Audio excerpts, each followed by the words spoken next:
That was the record before us, and here we are, pre-recorded, because we did this a few weeks ago, because we're not here at the moment, are we? We're away in that. I'm Ricky Gervais, with me Stephen Merchant. Hello there. And Karl Pilkington. Well, he's not actually with us. He'll be in some of the best of clips that will be coming up shortly. Yeah, this is just us, isn't it? This is just us. We did this, when did we do this, Rick? A couple of weeks back. Hold on, what is it? It's the 27th today. Yeah. I enjoyed Christmas. I loved Christmas. I loved Christmas. I had a great time. What did you get? Loads of presents. So did and I. I'm glad they made it to number one. I'm really glad. Stroke, he, she. Yeah, I'm really glad that the pop idols, Cliff Richard, Westlife, made it to number one. Bo Selector. Yeah, just delete that. Okay, well, we're going to play some of the best of, some of the greatest moments of the last 3 weeks. Yeah. Ever heard on XFM 104.9. What about this? Do you remember this one? Oh, which one is it? All right, so here's the first bit. What sort? No. The Pope. Yeah. What semi-precious... Sorry, Mrs. Robinson, we're going to have to let you go. Yeah. Go on. You are the weakest link, Carl. Goodbye. Yeah, go on. The Pope. Yeah, the Pope. Yeah, we've got the Pope. Yeah, that's not strictly a question. He wears a... He wears a Desmond's hat. He wears Gore-Blimey trousers. Yeah. Does he live in a council flat? Yeah, he lives in a council flat. He wears a semi-precious stone. What's the stone? The Pope wears a semi-precious stone. What is the stone? You mean, what is it called? Yeah. What is it called? What, has it got like a kind of papal name? I think it's like, is it a 18-carat one? So we got to try and get the carat yeah, of the Pope's big diamond. He calls it Dennis. He calls it Dennis the Stone. Do they want the type of gem it is, like, or is there some kind of jade, papal name ruby, for it? Or do they want it like the Rosetta Stone, or I don't know. I can't actually play a record. Play 2 record. Let's not. Where's your head at? Basement Jacks. Right. Okay. Let's get this. Have we knocked this on the head? Then it's not happening. Oh, here he is. Look. Here he is. Come in. How have you... Oh, God. I don't believe that. Oh, that's pathetic. I do not believe that. That's absolutely pathetic. Now, they won't believe this, will they? No. Right, No. if I say that Jonathan Ross just got his massive member out, and he is a big lad, come and sit down. I've got your tickets, Mr. Gervais. Thank you. What's going on here then? I mean, why are you dropping off tickets? Well, because, in the spirit of the Comedy Awards, we like to have the rising young stars of the British Comedy Awards. That's right, Yeah. and that's me. Well, we couldn't find any this year, so we've asked Ricky whether he would sit in the rising young star seat, and I wanted to deliver the tickets personally, so there's no excuses if he doesn't turn up later. Yeah. I always suspected that you were sort of pretty well endowed. Yeah. And now we've seen, it's on webcam. That was just one of my cocks. That's the one you're wearing today. Didn't we? Don't say that. No, This is meant to be the happening young station. What's going on? No, you can't say stuff like that. You can't. Just careful what you say. Look at after Julian Clary. Take you to the wilderness and he comes back in a person like. Send you to the That can happen wilderness. to you. That's Jesus you're thinking of, isn't it? Just because you're on everything at the moment. I walked in here and I came in there and I thought this is the young happening place, and what do I see in here? 3 old men sitting. What are you talking about? I'm only 28, 27. You're wrecked. You all look wrecked. Well, that's because we're always partying. I was looking for some youngsters. Where's the youngsters? I wanted to see some tight leather pants. I wanted to see some foxy chicks hanging on you everywhere. What is it? It's a bunch of old blokes and a bloke up there washing up in a sink. But look at him. He even dresses for radio. Look This at is him. ludicrous. It's amazing. Looks like you're I love the fact you were on the phone to Gervais last night, weren't you? Asking his advice on clothes. Look at him. He's going for the man down the DSS. I like that look. That's a nice look. Have you got a single pair of trousers that aren't elasticated at the waist? They're maternity jeans, aren't they? They've got a whole frank panel that pushes The forward. thing is, what I do at the end of the week, I can pop these in the pan and I can make a nice soup with all the food that's encrusted in As them. his years as a homeless come to the fore there. Look at you, But one why- step away from Lawrence Llewellyn Bowen. I'd like to be that bit closer. But why are you dropping off tickets? Are you a little bit... Because I thought you were married and stuff. Why do you suddenly got this obsession with Gervais? Because I'm a bit rough, ain't I? yeah, it's like when you see Dale Winton out with those rough boys. I'd like to get one of my own. When a top celebrity in a lovely looking suit walks down the corridor with his penis out, Yes. I know that I'm still an attractive man. You've arrived. I was inaugurated in the same way. For me, it was Des O'Connor. It's like it's the passing on of the baton, if I may use that euphemism. and you've been battened. But it's fantastic. Well, it is a pleasure. I don't think I'm complacent just because I'm mixed with you. I still wake up and think, I don't believe it. I'm mates with Jono. Can I just point out one thing? I was listening to the show last week and I heard you, as always, revealing a little too much about yourself, if you don't mind me saying so. Yeah. Steve tried. Not as much as you. No, but that was just for the benefit of the room. Yeah. And talking about when you used to occasionally urinate in the sink. Yeah. When you were around my house last time and I came in and you looked a bit shifty. No, please reassure me. It was more ownership. I was like, I went to my territory, and then other people that come in, I go, has Gervais been round here? It's like just marking my territory. Because my coffee the next morning had a hazelnut tang to it that I don't remember putting in. Can I just say something? Because I mean, I used to, mention to you, Gervais, when we first started getting involved in the business. Yeah. I should say, if there was one celebrity I'd like to be friends with, it's Jonathan Ross. Yeah. Lo and behold, Ricky's befriended Jonathan Ross. I'm nowhere to be seen. But Not invited round. Ricky told me that I could be his friend, providing I never extended the arm of friendship. Right. Yeah, if you ever... I thought as much. He tries to keep everyone else down he works with, from the office, all the other shows. He tries to keep them down. I didn't even want you to come in. I wanted to meet you on the steps. Yeah. I didn't even want to tell him you were around. But you called. He went, who's that? And he saw your name come up and he went, well, can I meet him? Well, you're coming tonight, aren't you? This isn't Radio 2, by the way. These links are way too long. This is snappy radio. We have to play... You might the kids have lost interest. But the kids want to hear Coldplay, Catatonia, You know what I like? How about some more of that instantly forgettable hip-hop you play each week? One of those obscure hip-hop hooey. That's the worst feature on British radio. You should be ashamed of yourself. Wait a minute, I've heard your quiz on Radio 2. You're having a laugh. The hip-hop's had its day. You told me that one. Put it away. Put it away. I'm Carl. Carl, how you doing? I'm all right. Got a question for you. Right, man. Got a question. Yeah. The Pope. Yeah. What semi-precious stone does the Pope wear? That is easy. Go on. Topaz. Is that the right answer? I don't know, I might have wrote it down. I'm really sorry, Jonathan. It's not what he publicly admits to, but I have to know because I was hanging out with him at the Groucho one night and he was saying, oh, look at this, look at that topaz, go and buy that, look at that. Vatican City. Look at that, we can make a nice ring out of that, he said. Didn't go anywhere, but thanks for asking. I better go, I've got to go and buy some winkle pickers. Thank you very much. Okay. Enjoy it. Stephen. Yes. Carl, I wish I could say it's been a pleasure, but actually it was quite creepy. See you later. So we just had a text here that says, and I don't know what truth there is in this, as ever, but John says there is apparently a nude bike ride today in Hyde Park. Now, I can't believe that's the case, because I don't think it's allowed, is it? You can't ride around with your veg, can you? I don't know. Why would you want to? Well, good point. On a bike. On a bike, I love the fact that that's what disgusts him. I want. Do you know what? If we did appeal for a nudist to call in, I'd want a very specific sort. I want a German nudist, a middle-aged man called Helmut. Okay. If there is any, or the closest one to it.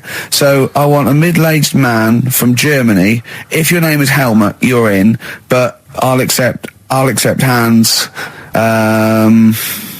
Carl would be good, wouldn't it? All right. Yeah. I think I'm wondering if the age might. Maybe we could broaden that. Okay, just a German nudist bloke. Right. Can he at least be fat? Can I find a fat German fella? If your name's Helmut, we're going to give you a big prize. Yeah. But any fat German fella who likes to get his sausage out. Sure. Okay. It's sauerkraut. Yeah. What's the phone number? 0871 222 1049. It'd be good just to get an email or a text with a contact on it, and then I can just call them up in the week. Sure. And 83936 is the text number. I don't know what our audience demographic pans out like, Rick, but I'm suspecting that's probably a fairly small fraction of our listenership. I know, but there must be someone out there. If you know a fat German who likes to get his tackle out, phones are going. Straight away. Just answer it, Carl. Just answer it. Just pot luck. it could be anything. Well, just see what it is. To be fair, it could be a nutter. But just say hello. Just tell your turn. It's not straight away. He'll stay there, won't he? He'll stay there. Well, answer it. Answer it. Leave it. Answer it. Oh, you see this? It's gone. It's gone. There you go. He bottled it. So, just as well. Well, you took too long to answer it. There's a vicar in Australia who started sort of doing his services and all that in nude. Hot, isn't it, out there? Yeah, but the churches aren't. Churches are pretty cold. It was on some website. Of course it was. Yep. Just saying about a vicar and that who's there's a lot of nudists and that who want to get married. Do it, don't mess about with the wedding dress and that. Just snip up. Cheaper, isn't it? Well, I suppose it's so. I suppose if you believe in God, you believe that that's the way to be, innit? Because Adam and Eve and that. Yeah, but then in Adam and Eve, the shame made us dress up, didn't it? Yeah. Eating the apple and things. Yeah, but God didn't want that, did he? No, he wanted to see it all. He was loving it. He was having a whale of time getting a life full of all of that, and then the snake said, cover yourself up. Stitched him right up. The brilliant Blur, Out of Time on XFM 104.9. One of my favourite singles of the year, and that's another thing. We'll be playing our favourite singles of the year, as well as our favourite clips of our own show. Rick, I imagine if people have got a bit of Christmas money, They're wondering what they can spend it on. Office DVD. Well, other than that, these guys have got some ideas. What, adverts? Brilliant. Ooh, those boys can rock there. That's the Guns with All Their Roses and Sweet Child of Mine. On XFM 104.9. I enjoyed that. Yeah. That was good. It rocks. I hope the audience was playing it loud like us. Yeah. Ricky Gervais, Steve Merchant, Karl Pilkington. Well, look at him yawning. How rude is that? Carl, what's wrong with you, man? Have you been up late? A little bit. Girlfriend was away, wasn't she, yesterday? Yeah, I always have a problem with that. I always have, because you don't go to bed, do you, early? Do you know what I mean? You sort of think, I just always find that thing that if, you're used to living with someone, one of you will go, let's go to bed, then you'll go, all right. But when you're on your own, you go, you just forget to go to bed. I just stay up. Okay, stop eating now, Carl. You've had all the food. That's just a plate. All right. Okay. Yeah. No, I stayed up and watched, there was a thing on about Dracula. Right. What, Dracula? And I found a flaw in it. Go on. Not the fact that he's the living dead and and drinks blood to stay alive and he doesn't reflect and he can in turn into a mirrors. bat. Well, and you can go on. The mirror thing, you can't look in mirrors, can he? Well, he can look in mirrors, but he can't see himself in a mirror. Yeah. That still doesn't work. Go on. It doesn't work at all, Carl. It doesn't work Go anyway. on. No. Well, centre parting's always really neat. His centre parting's always really how does he do it if he can't look in the mirror? Blood on the floor or something it was called. Rubbish. I love the flaw in the Dracula film is that his centre parting's too neat. How did he do it without a mirror? Oh. Was it a documentary about Dracula? No, Yeah, there was the real Dracula. The real Dracula. Yeah, the real Dracula. It's just a film. It had blood on the floor or something. It's called. Yeah. It's rubbish. We had a little lunch yesterday, didn't we? We did indeed. That was a nightmare. Yeah. I hate going out with you two. I was explaining to Carl, right? I like to excite Carl's imagination, right? And if it involves chimps or monkeys, all the better. Brains he likes, parts of the body, deformity. I know where to, what buttons to push. And I told him about this thing. I don't know if any of you out there know about this, but there's an experiment they did in the 50s, a clinical psychology experiment where there's your two hemispheres of the brain, okay? They're joined by a thing called the corpus callosum, right? Which is just a little flap of skin, like a little scarlet lead that joins your two hemispheres.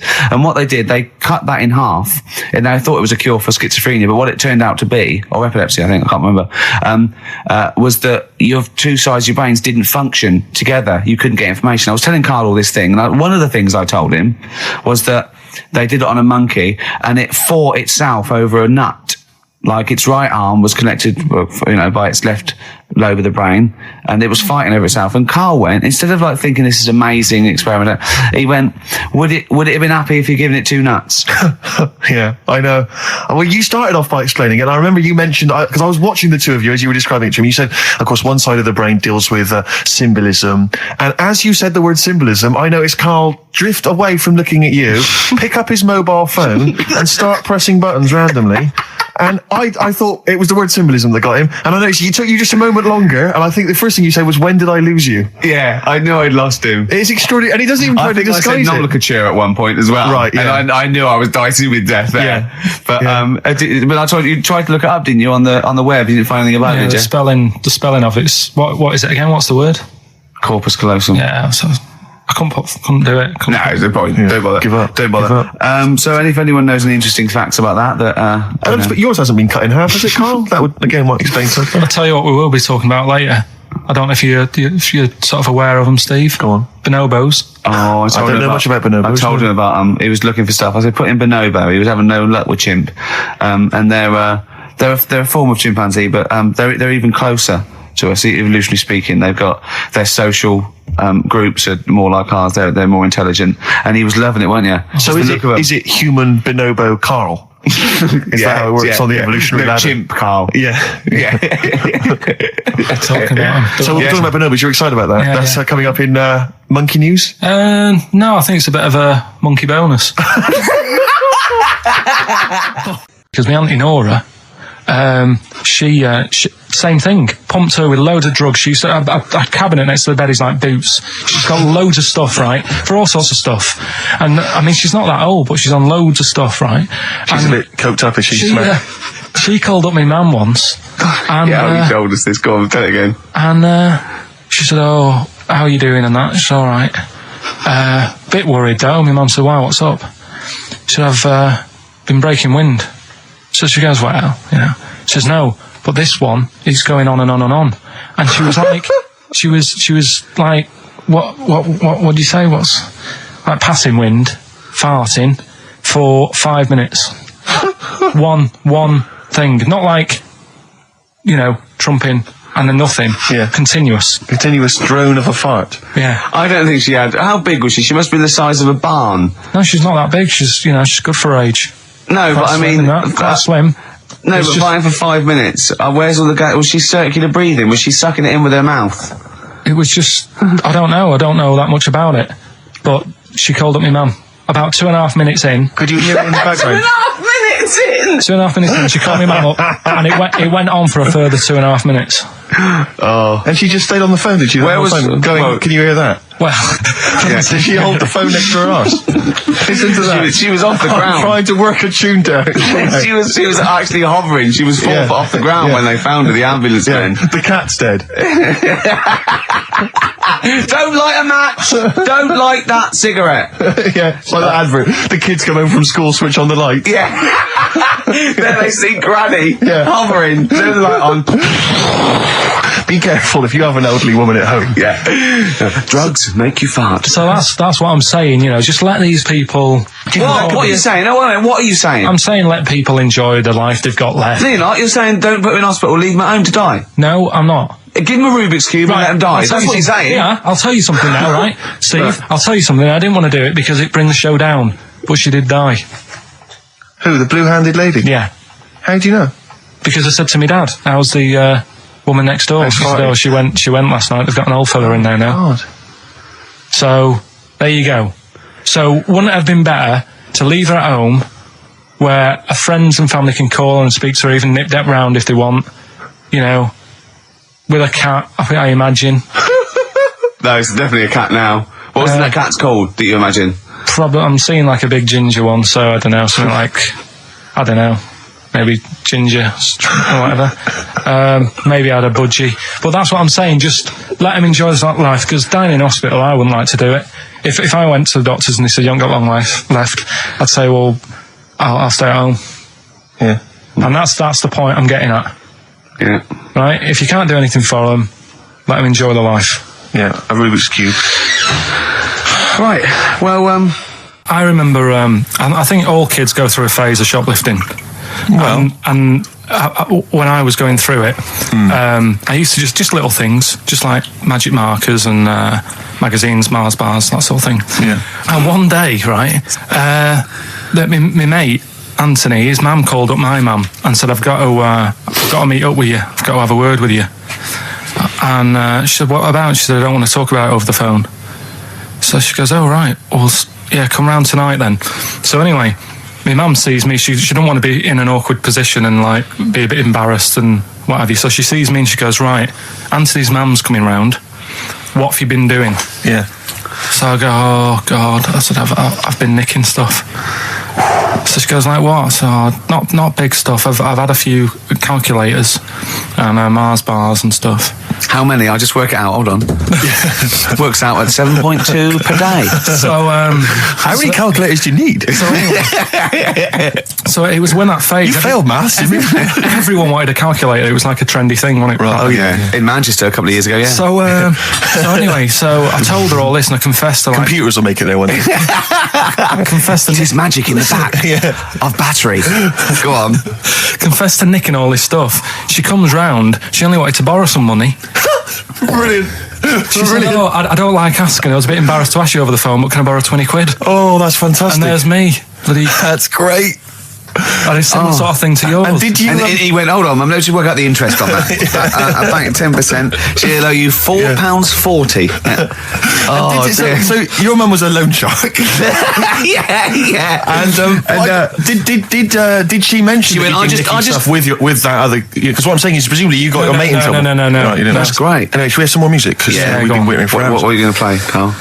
We've got the Cooper Temple Clause lined up. Brilliant. Probably you're thinking, Rick, isn't it time that we do our usual roundup of what's been happening in the news? Yeah. Which we always do every week. Yeah. We always do something, which is, I mean, basically, if you're listening and you're a new listener, say you work at a newspaper, we always try to be informative, just try and put stuff out there that just educates people, informs What are you people. thinking? Well, I said Monkey News is coming up, but what have you got? No, I was just looking on the net there and just found a couple of quite important news stories probably worth mentioning. Policeman caught photographing. I don't know why it makes me laugh. It's just the phrasing, I suppose. It's the headline. Policeman caught photographing up woman's skirt. No, he wasn't up there taking a picture of Big Ben. He wasn't going, can I just sit up here? I'm just going to take a picture of that seagull over there. No. He was facing the camera up a woman's skirt. He was indeed. Right. A policeman in Japan is facing disciplinary measures after he was caught photographing up a woman's skirt with a hidden camera while on duty. The 42-year-old sergeant, who's not been named, used a digital camera to secretly snap the shots when the woman was reporting a stolen bicycle. So he was actually doing his proper job. He'd obviously thought to himself, I'll bring him a digital camera today. On the off chance a beautiful woman comes in to report a crime or robbery, I'll have it ready, I'll have it positioned, in such a way. But this is interesting. This is how he got caught. Okay? The woman became suspicious after she saw a flash go off. brilliant. I mean, this Not so secret at all. Sorry, did I just see your shoe? Your shoe just seemed to just spring into life there. It was light. There was light. Yeah, I think I've had someone set fire to some magnesium that was on the end of it. It won't happen again. But it's only you and I in here, and your shoe was just suddenly lit. Why are you standing like that? Why is your shoe just sort of like between my feet? There's no reason. This is how I always stand. What did the bike look like? Flash? So, are you taking pictures of my family? No. And no, I'm not. And you should be wearing knickers anyway. Well, how do you know that? What? How did you know I'm not? How did I know what? I'm not wearing any. I didn't know you. I don't know what you've got up there. Well, I don't know what it looks like, and there's no way I could. Of course, it would be roughly that conversation in Japanese. I know, yeah. This is the Best Of Show on XFM 104.9. I'm Ricky Gervais, with me Stephen Merchant. Yes. I hope you're enjoying the Best Of. I'm amazed that these are the highlights and that we've strung it out this long, Rick. But the good thing about this is, we're not here, we recorded this a couple of weeks ago, just the links, right? This has taken us about 10 minutes for the whole show. We get paid the same. Why don't we do this every week? That's a great idea. High five. Listen to this clip, it's brilliant. Can I just ask Karl how he got on over Christmas? Because the last time I spoke to him, you hadn't bought a present for your girlfriend. I had to say I was on tenterhooks all Christmas. Well, you changed it. After that show, I felt bad, even though I shouldn't have done, because... Because you hadn't bought your girlfriend a Christmas present? I said to you, I booked a table at a hotel in Covent Garden, had Christmas dinner there, which was nice, right? It's good food and everything. Didn't feel like enough to me. Well, then I went out and treated some stuff, and then... No. A couple of days before Christmas, he went, I took Suzanne to that hotel we're going to go to for Christmas dinner. We had tea and cakes. And I went, oh, you treated her? He went, no, she paid for it, but I was just showing her what it was going to be like. That was her extra treat. She paid for it. I love that. Brilliant. Yeah. Well, it was like 150 quid for a meal for two, which is pretty dear. So I'm not going to buy her cakes as well. All right, love, have anything you want. You pay for your own pudding. I'm not mental. Yeah. You treated her to some other stuff. Yeah, some bits and bobs. What, so she chose them and you paid for them? What, the presents? Yeah. No, you chose them and she paid for them, but you know, it's the thought that counts. I got them on the way home that Saturday. Well done. And what did you buy? Well, just some bits. It might be personal, Steve. Well, I don't care. Just some bits. Yeah, but bits and pieces. Leave out the personal bits. What bits? Just little things. And then yesterday, right? A monkey wrench and a new washer for the shower. Yeah. Some recordable CDs that you need for your job. Oh, dear. Now, when you gave those presents to her, did her face light up? Right. I don't want to tell you what they were, right? But she wasn't that impressed. You're going to tell us what they were now, tell us what they are. You even know what they are. She told you on Christmas Day. Hold on, wait a minute. But it doesn't matter what they are. It does matter what they are. It doesn't. It does, Karl. It's you, mate. Of course it doesn't matter. Oh, God! Have you just remembered? Yeah! Right, but there's no need. I've got to tell him, Karl. I really want your permission, because I don't want to be I know it's not, but we know it's not that embarrassing. It's really quite sweet. Yeah, but in a way, right, the way I look at it is, right, Christmas, even when I was a little kid, right, is not... Please let me tell him, Karl. Well, let me just tell you first, though. Let me tell you why I didn't go all out on the old present front. All right. Justify yourself. Right? First of all, I've covered it up since then anyway, right, with that present, because I bought her some shoes yesterday, and she did say, I'll give you the money for them, but when I get home, I said, it's all right. I said, you can have them, right? So not only did I buy her some food on Christmas Day, I got her shoes. She's probably had a At least you like a horse. Yeah. It's sort of like, yeah, there you go, there's your shoes, there's your food, right, bed down, see you later. Yeah, but what I'm saying is she's done... fed and clothed. Yeah, did you comb her hair? She's done well this year, right? So... The thing is, done well this year. It's like you're a single parent living on a council estate with a smack problem, and you still managed to buy them some Lego. When I was a kid, right, it wasn't about what you got. I remember one year when I was about 8. Right, it's going to make me cry, isn't it? This? No, it's not. I'm just saying the way it is. Right, I woke up at about 4 a.m. And I was like, oh, what have I got? And I couldn't sleep. I was that on edge. It's the excitement of Christmas, isn't it? It's like, oh, what's wrapped up? I need to know. Sure. Yeah. And it's the fact that people are saying, no, you won't know until tomorrow. Yes. Sure. That annoys you and winds you up. Okay. So I got up at 4 a.m, opened my presents, and then went, right, I know now, went back to bed, had a great sleep. Yes. Right? So it's nothing to do with the excitement of what you get. It's the excitement of not knowing what you've got. And then what happened when you got up to go down with the presents? What you're saying to me is that you could wrap up a brick because the thrill of Christmas is in hoping and being excited about what it is, not the actual gift itself. Yeah. Is that what you did? Did you get a brick? No, let me tell you now what he got. He got her a present, right? And she said, she came. I said, yeah, he got me. It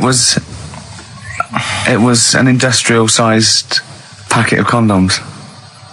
It was a joke gift. No, it wasn't a joke. It wasn't even a joke. I went home that Saturday after the year, past Boots, thought, might have something in here. They were on, like, some value.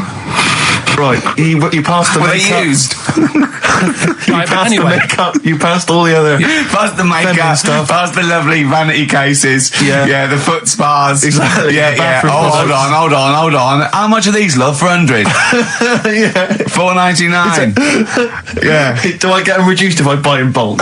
So how many did you buy? What was it? I don't know, probably about 100. Right, okay. And is she allowed to use those with anyone? Did you wrap them? Can she just go out and have a wild time? Well, you don't need to wrap. They're already wrapped, aren't they? Oh. And then what did she say when she opened them? No, wait. Carl, what did she say? Right, play a record and we'll come back to this. You're worse than my father. That's genius. Go on. Talking about this the other day. What was it now? Listen, the fella. Play a listen. record. Do you want, All right, he's got it now. Go on. This fella goes to the doctors, right? Oh, right, okay. Right, if this is in any way apocryphal, stupid, illogical, impossible, right, you are never, ever speaking again on radio. So make sure this is at least possible. I'll tell you what, I'll even give you improbable but possible. So if there's anything that breaks the laws of the universe or logic, okay, that's all you have to avoid. On you go. Right, so this fella, right, he goes to the doctors because he's got earache. Right. Okay, if a chimp's living in his brain... Go on. So he's got earache, he's sat in the waiting room and his ear's all bunged up and it's hurting a lot and what have you. So the doctor comes out and he goes, right? And because his ear's all bunged up, he doesn't hear it that well, right? So he thinks it must have been me, right? So he wanders in. Keep going.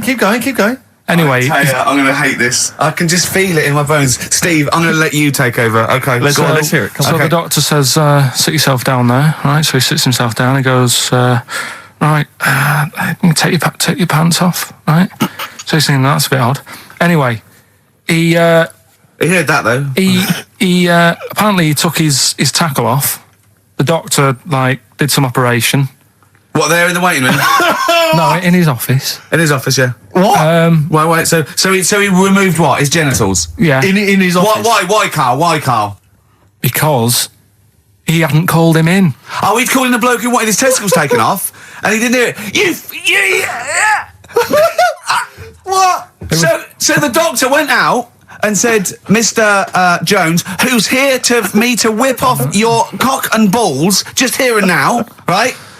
Bloke comes in, didn't it? It must have been me. So the bloke who wanted his balls taken off didn't say, I think he said me. So he didn't interrupt then. So the bloke goes in, he starts taking his testicles off, and he doesn't say, I'm here for me ears. What are you doing with that?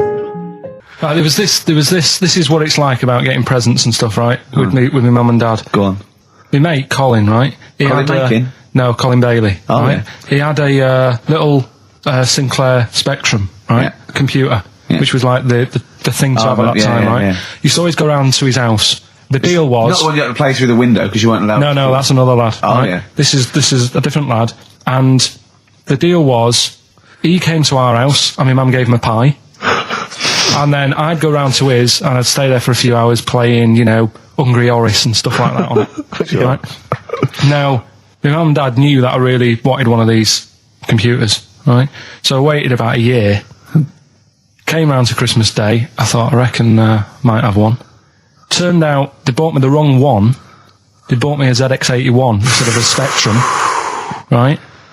And Christmas Day, I'm there trying to load the games up. It's not working. I'm thinking, what's wrong? Right? And the thing with me, when I was a kid, I used to get quite sort of agitated. This is the moment. Right? I found out that it needed a RAM pack to make it work. Right? Looking in the thing, and it's saying, and make sure you put your RAM pack in the back. And I was like, oh, where's the RAM pack? And my dad's going, I don't know, I've got you the main bit. That's it. So I was that wound up. I just was sick, right? Just sick. I didn't feel sick or anything. I just was like, oh God. Went to the sink, just sick. Because I was that on edge about it. I said, come on, we've got to get one. And my dad's like, Tandy's shut. We're not gonna get anything today. Ruined again, Christmas Day. That was after the year when my train set got blown up by our kid. The following year, no RAM pack. And now you ask me, why don't I get good presents? He's scarred. He just I'm gonna die. Honestly, I'm gonna die.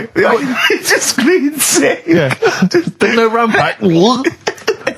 Did you get to the bottom of it? Why wasn't there a RAM pack? You have to buy them separate. Oh, It's one of them okay. cons. What do you mean I can't play Frogger? Oh no. So, wasn't there another incident when you threw up? Spontaneously threw up? Through sheer anxiety?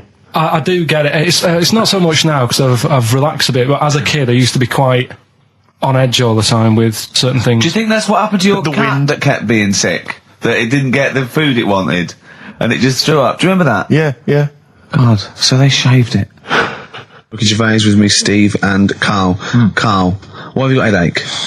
You got a headache? Just a bit stressful because the moves on this week. Are you moving house? Oh, by the way, the XFM listeners came round to my house and bought the futon and table. Did they? Were they happy with it? Quite normal. They were well happy. Yeah. Couldn't believe the luck with it. What do you mean quite normal? What do you mean quite normal? Well, it's always a bit scared, isn't it, getting people round. I imagine they were scared. And were they excited to see you? Could they were, could you tell that they were pretty pleased to see you? No, I don't think so. I mean, You're Karl Pilkington. yeah, but the fellas sort of, they brought the whole family round, which was a bit odd. Well, it's not often they get the chance to visit a living creek. Anyway, no, they were nice. And you're moving now, yeah? He said he phoned me up today. It was absolutely tipping it down. Right? He had to cycle in, right? Because he said, because of the move, he doesn't want to leave his bike round there. Right? And he said, and Suzanne, I can't say this in case he's listening, can I? He won't know. He said Suzanne's hired the oldest removal man in London. You should hear him. And the thing is, right, we booked him because everyone else happened to be booked out, but this fella's free, right? So he called up this morning. I've never spoke to him, but he was on the phone. He sounded about 90. Yeah. Carl thinks that he's going to have to do all the work. And the thing is, right, cheap. it seems to be All he cheap. wanted some Werther originals. Right, listen, it seemed to be cheap because it's £50 an hour. But how long is it going to take him? Yeah. Oh, that's So, genius. When's the move on then? When's the He's coming round. He came round today to bring some empty boxes, and he was struggling with them.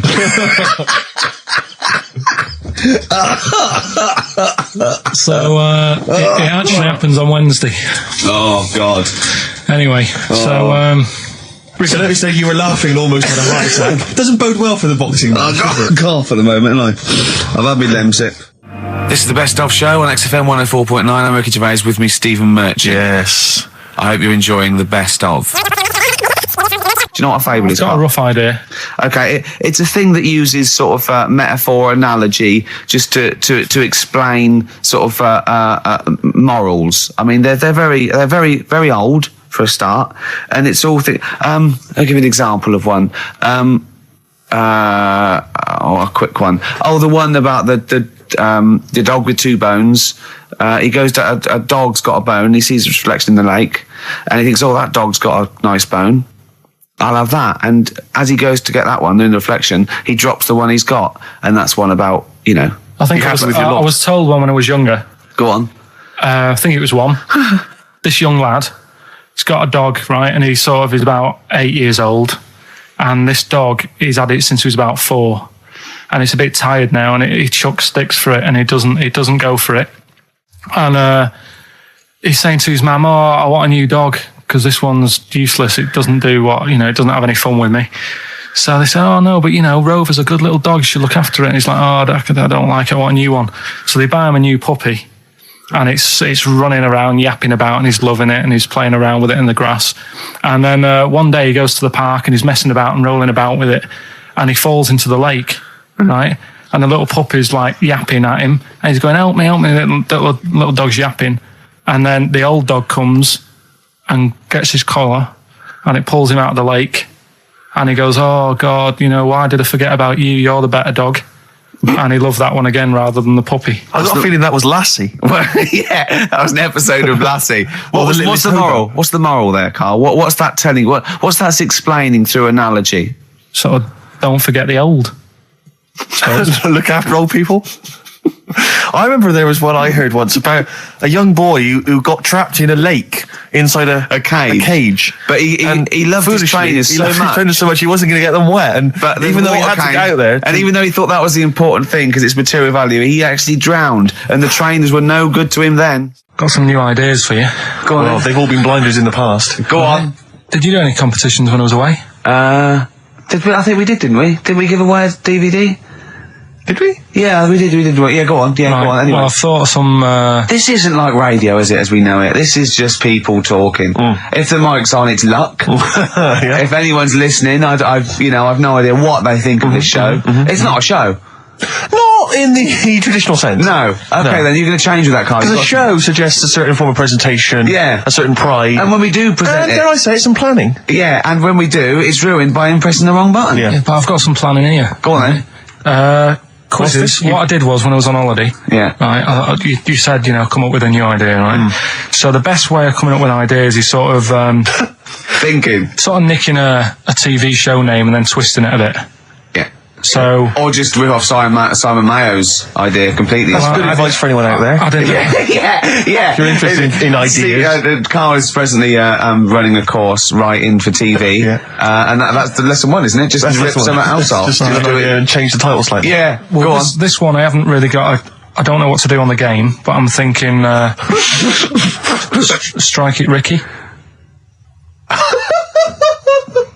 That's all you've got. That's what you've come up with. How long did that take? What is that? I just thought it sounded a bit like Lucky. Forget that one then. Yeah, forget that one. Okay, yeah, well, no, good. No, we all have hits of this. Even Spielberg's, not all his films, can hit the. Go on. Right. No, okay, no, it's a good. Go on. Yeah. Remember Big Brother? Yeah. Do I remember Big Brother? No, go on. Big Mother, right? You call in. If your mum's ever, you win a CD. What do you mean? How can you prove that? All right, forget that. Right, here's one. Right, good one. No. Yeah, no. The Price is Right, remember that? Yeah. Right. The Price is Ricky? No. The Rice is Right. And what I do, I read from an Indian menu and a Chinese menu. You tell me whether you have pilau or egg fried. He's a genius, isn't he? He really is a modern. That one.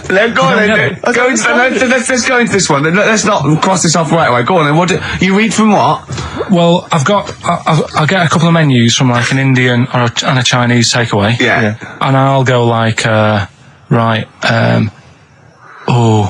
chicken korma. Well, could I just suggest that as it's an Indian, it'll be pilau, and anything you read out that is... Yeah, but you don't know which one I'm reading from. What, the chicken korma's Indian, isn't it? Yeah, so you go pilau. But then Well, you might as well say Indian or Chinese. No, because then the name wouldn't work. The rice is right. Okay, yeah, I forgot you're working for the title backwards, aren't you? Okay, yeah. I'm so confused. I don't know where I am or what day it is. A programme that they'd been in on Channel 4, right? Can you cross that out? We're not doing The Rice is Right I either. don't understand The Rice is Right. No, go on. I'll tell you that later. We'll have a game in the office, right?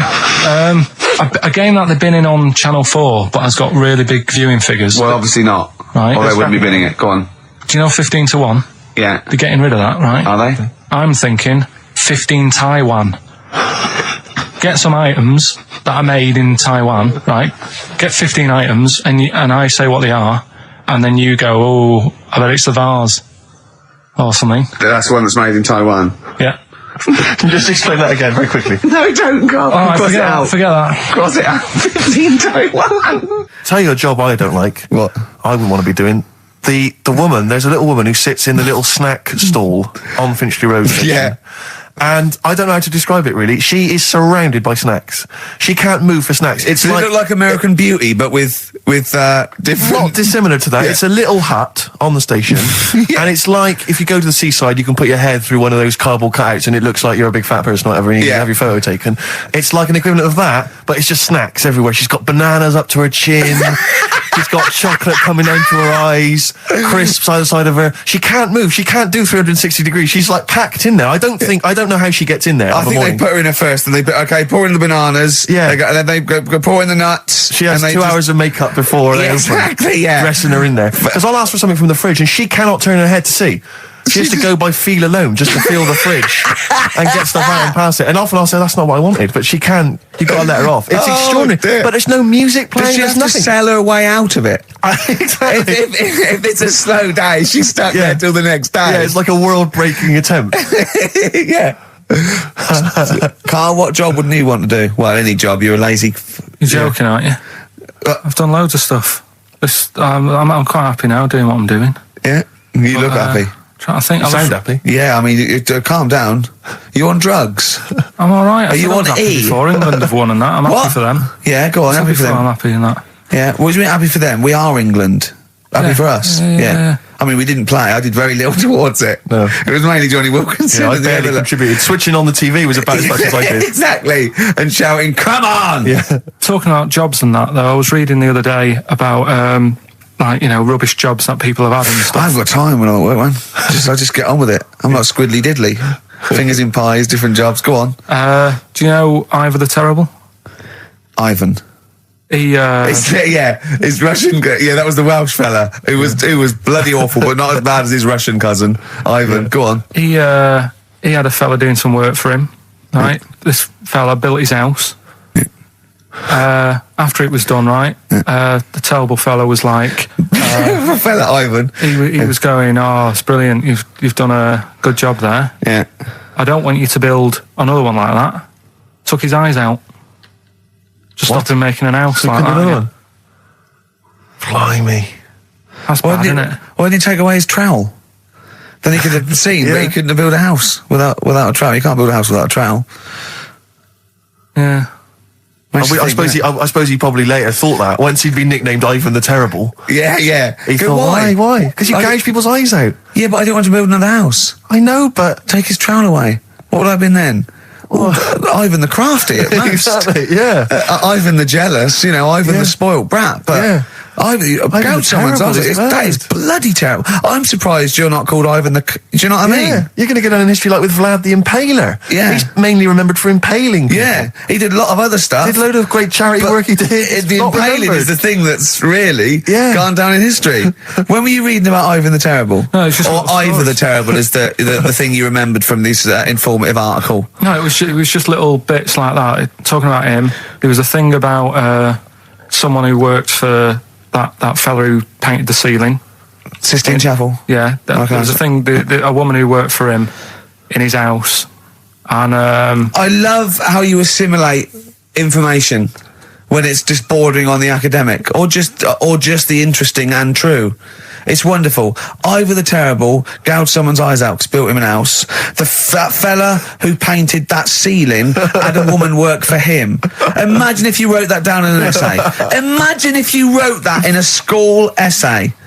Well, you'd probably end up with not getting a grade or thinking you turned up to more than you had. Exactly. Anyway, the woman who lived with... Yeah, the woman who lived in a shoe. Go on. Yeah, there was this woman who lived with him, and she used to, like, you know, go out and do all this shopping and that. Yeah. But because she couldn't read or write, he used to have to draw everything that he wanted. Why couldn't you just tell her? I don't know. No, but no, wait. That's an excellent point. Could she talk? Yeah, but if it's a big list and that, loads of different coloured paints. But why couldn't she draw on a piece of paper? Why did he have to do it? Because he's a better drawer, isn't he?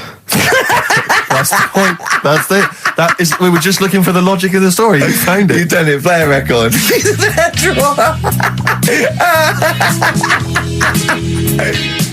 That was the record before us, and here we are, pre-recorded, because we did this a few weeks ago, because we're not here at the moment, are we? We're away in that. I'm Ricky Gervais, with me Stephen Merchant. Hello there. And Karl Pilkington.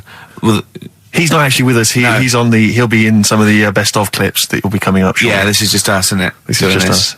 We did this, when did we do this, Rick? A couple of weeks back. Hold on, what is it? It's the 27th today. Yeah. I enjoyed Christmas. I loved Christmas. I loved Christmas. I had a great time. What did you get? Loads of presents. So did I. I'm glad they made it to number one. I'm really glad. Stroke, he, she. Yeah, I'm really glad that the pop idols, Cliff Richard, Westlife, made it to number one. Bo Selector. Yeah, just delete that. Okay, we're going to play some of the best of, some of the greatest moments of the last 3 weeks. Yeah. Ever heard on XFM 104.9. What about this? Do you remember this one? Oh, which one is it? All right, so here's the first bit. His homework was to come up with those stupid lateral thinking problems. We maybe should give an example of the.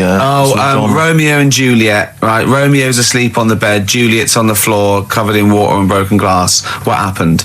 And you ask all these stupid questions, and it's Romeo's a cat and Juliet's a goldfish. Again, awful. What am I thinking? Yeah. Yeah. Go on then, Karl. Right. Yeah. There's a bloke lying on the floor, right? He's cut his head, blood's coming out of his head, and all his mates come running up, and they're all stood round him. Yeah. And they don't take their hats off as a mark of respect. That is outrageous. Why didn't they take their hats off? I'm laughing, but it's probably as good as the real absolutely. ones. A bloke's fallen with his... Yeah. He's lying on the floor. Yeah. He's dead. Yeah. His mates come running up. Was it important that his head was cut? I don't know. Would it have been okay if he'd have been wearing a hat? He wouldn't have been dead if he was wearing a hat. What's your answer? No, you're meant to answer a question. You don't just go, what's your answer? You say, where's the turn? So you go, no, and I have to guess. It's obviously like sort of a motorcycle stunt team or a parachute. Why didn't they take their hats off? Because they're probably still on the motorbikes or something. Or... Well, yeah, but if you mark a respect to someone, you could take your helmet off. I'm getting angry. What? They're parachutists. Why couldn't they take their helmets off? Because they're coming down from the sky. But he's on the floor dead. Well, yeah, but they can look down and see him on the floor. Are they on the floor, Karl? They're on the floor as well. They're walking, are they? Yeah, well, they sort of stood there looking at him. They're stood there. Yeah. They're stood on the floor looking at him. They're soldiers. Why? But why? Because it might be in a battle zone. They might have their helmets on, and he's been shot in the head. No. Well, that does work. You see, this is my point. That one works. That one works. Unless you've given us a piece of information where that doesn't work.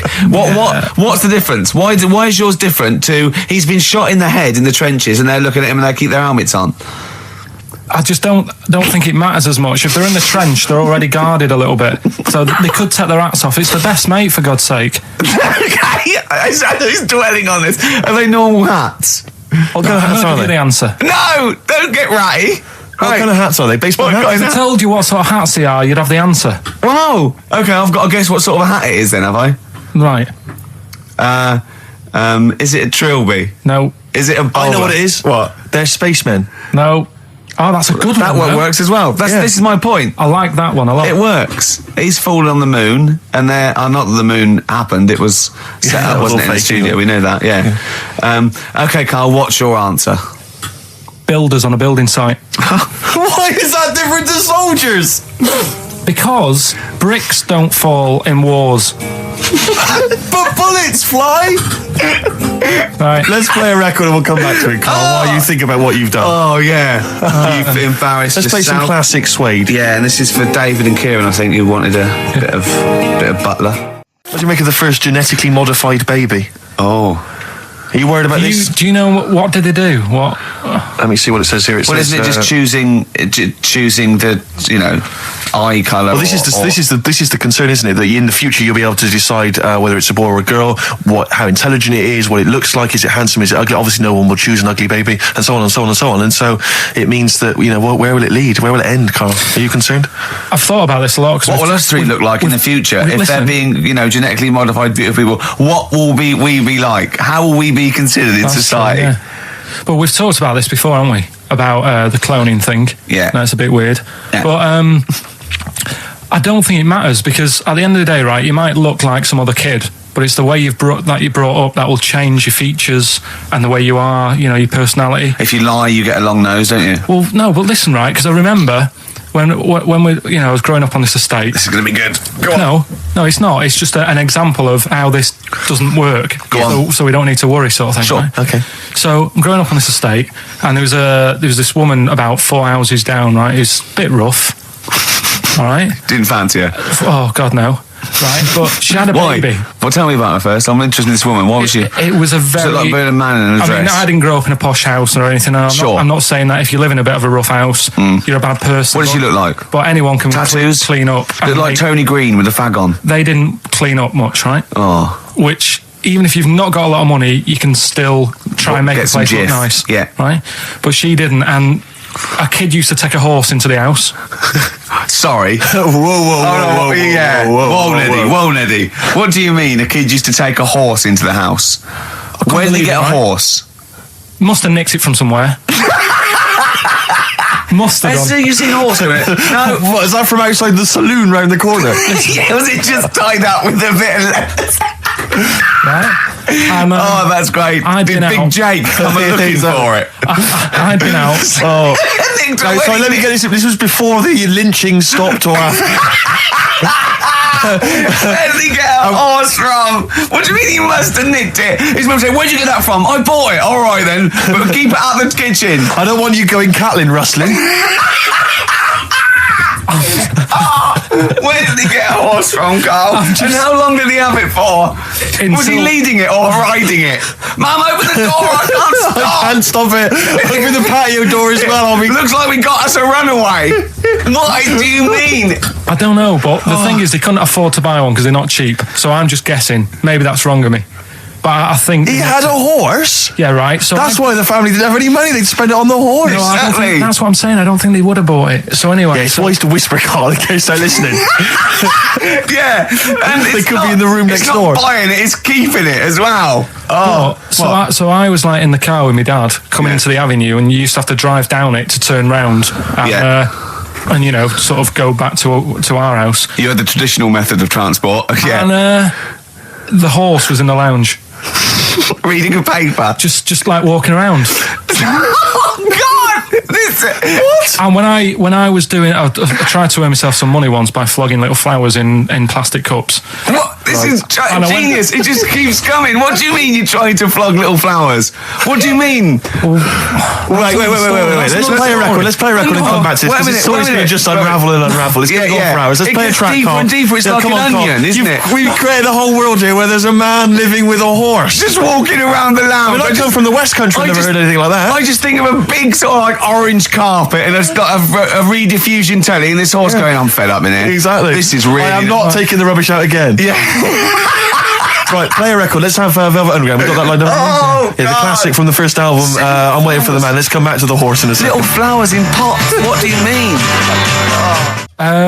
Go on. Talking about this the other day. What was it now? Listen, the fella. No, listen. Do you want, all right, no, come on. All right, he's got it now. Go on. This fella goes to the doctors. Yeah. Right. Oh, right. Okay. Right. If this is in any way apocryphal, stupid, illogical, impossible, right, you are never, ever speaking again on radio.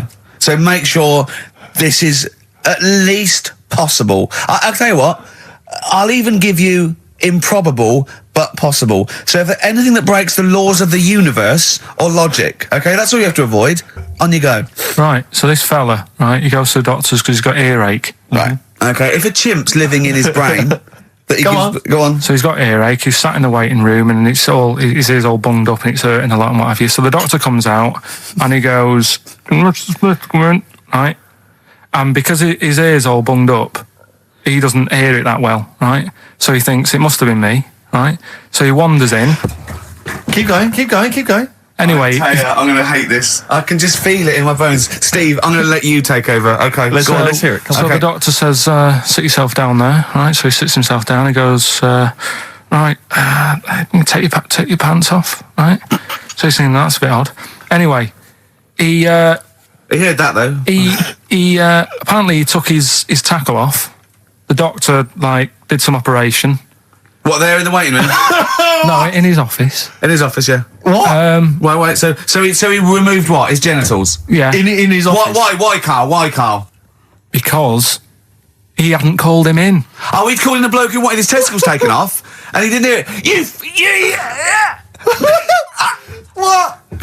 So the doctor went out and said, Mr. Jones, who's here to whip off your cock and balls, just here and now, right? Bloke comes in, it must have been me. So the bloke who wanted his balls taken off didn't say, I think he said me. So he didn't interrupt then. So the bloke goes in, he starts taking his testicles off, and he doesn't say, I'm here for me ears. What are you doing with that? That was Jane's Addiction. This is the Best Of Show on XFM 104.9. I'm Ricky Gervais, with me Stephen Merchant. Yes. This was a clip show. We recorded this a couple of weeks ago. I hope you had a Merry Christmas. It's not over yet, because tonight at 9:50 is the second part of The Office Christmas specials. It's brilliant. Watch it, and we'll be back next week live. I'm Ricky Gervais, with me Stephen Merchant. Bye. Have a great new year. Right, next one. Which one's the next one? Oh, what about your paper round? Right, the paper round one. Paper round, I'd still say it's the best job I've ever had. And he means it. No, I really enjoyed it. It's like, you don't have to work with anyone else, right? So you make your own rules. Just think of that. You sort of You're spreading information to people. Vital information. Giving a service, and no one else is around. You can just do what you want and think about stuff whilst you're cycling around on your bike. It's really good. Yeah. So anyway, imagine the stuff he's thinking about when he's riding around his bike. So getting in the head of a salamander. So anyway, I loved it, and even though I only got like 50p a day, right? No matter what the weather was like and stuff, I used to get up at 4:30 and go and do the round. And why did you get up at 4:30? Because I wanted to watch the Pink Panther at 5:30, so I wanted to get me paper round done. I said, why didn't you watch the Pink Panther?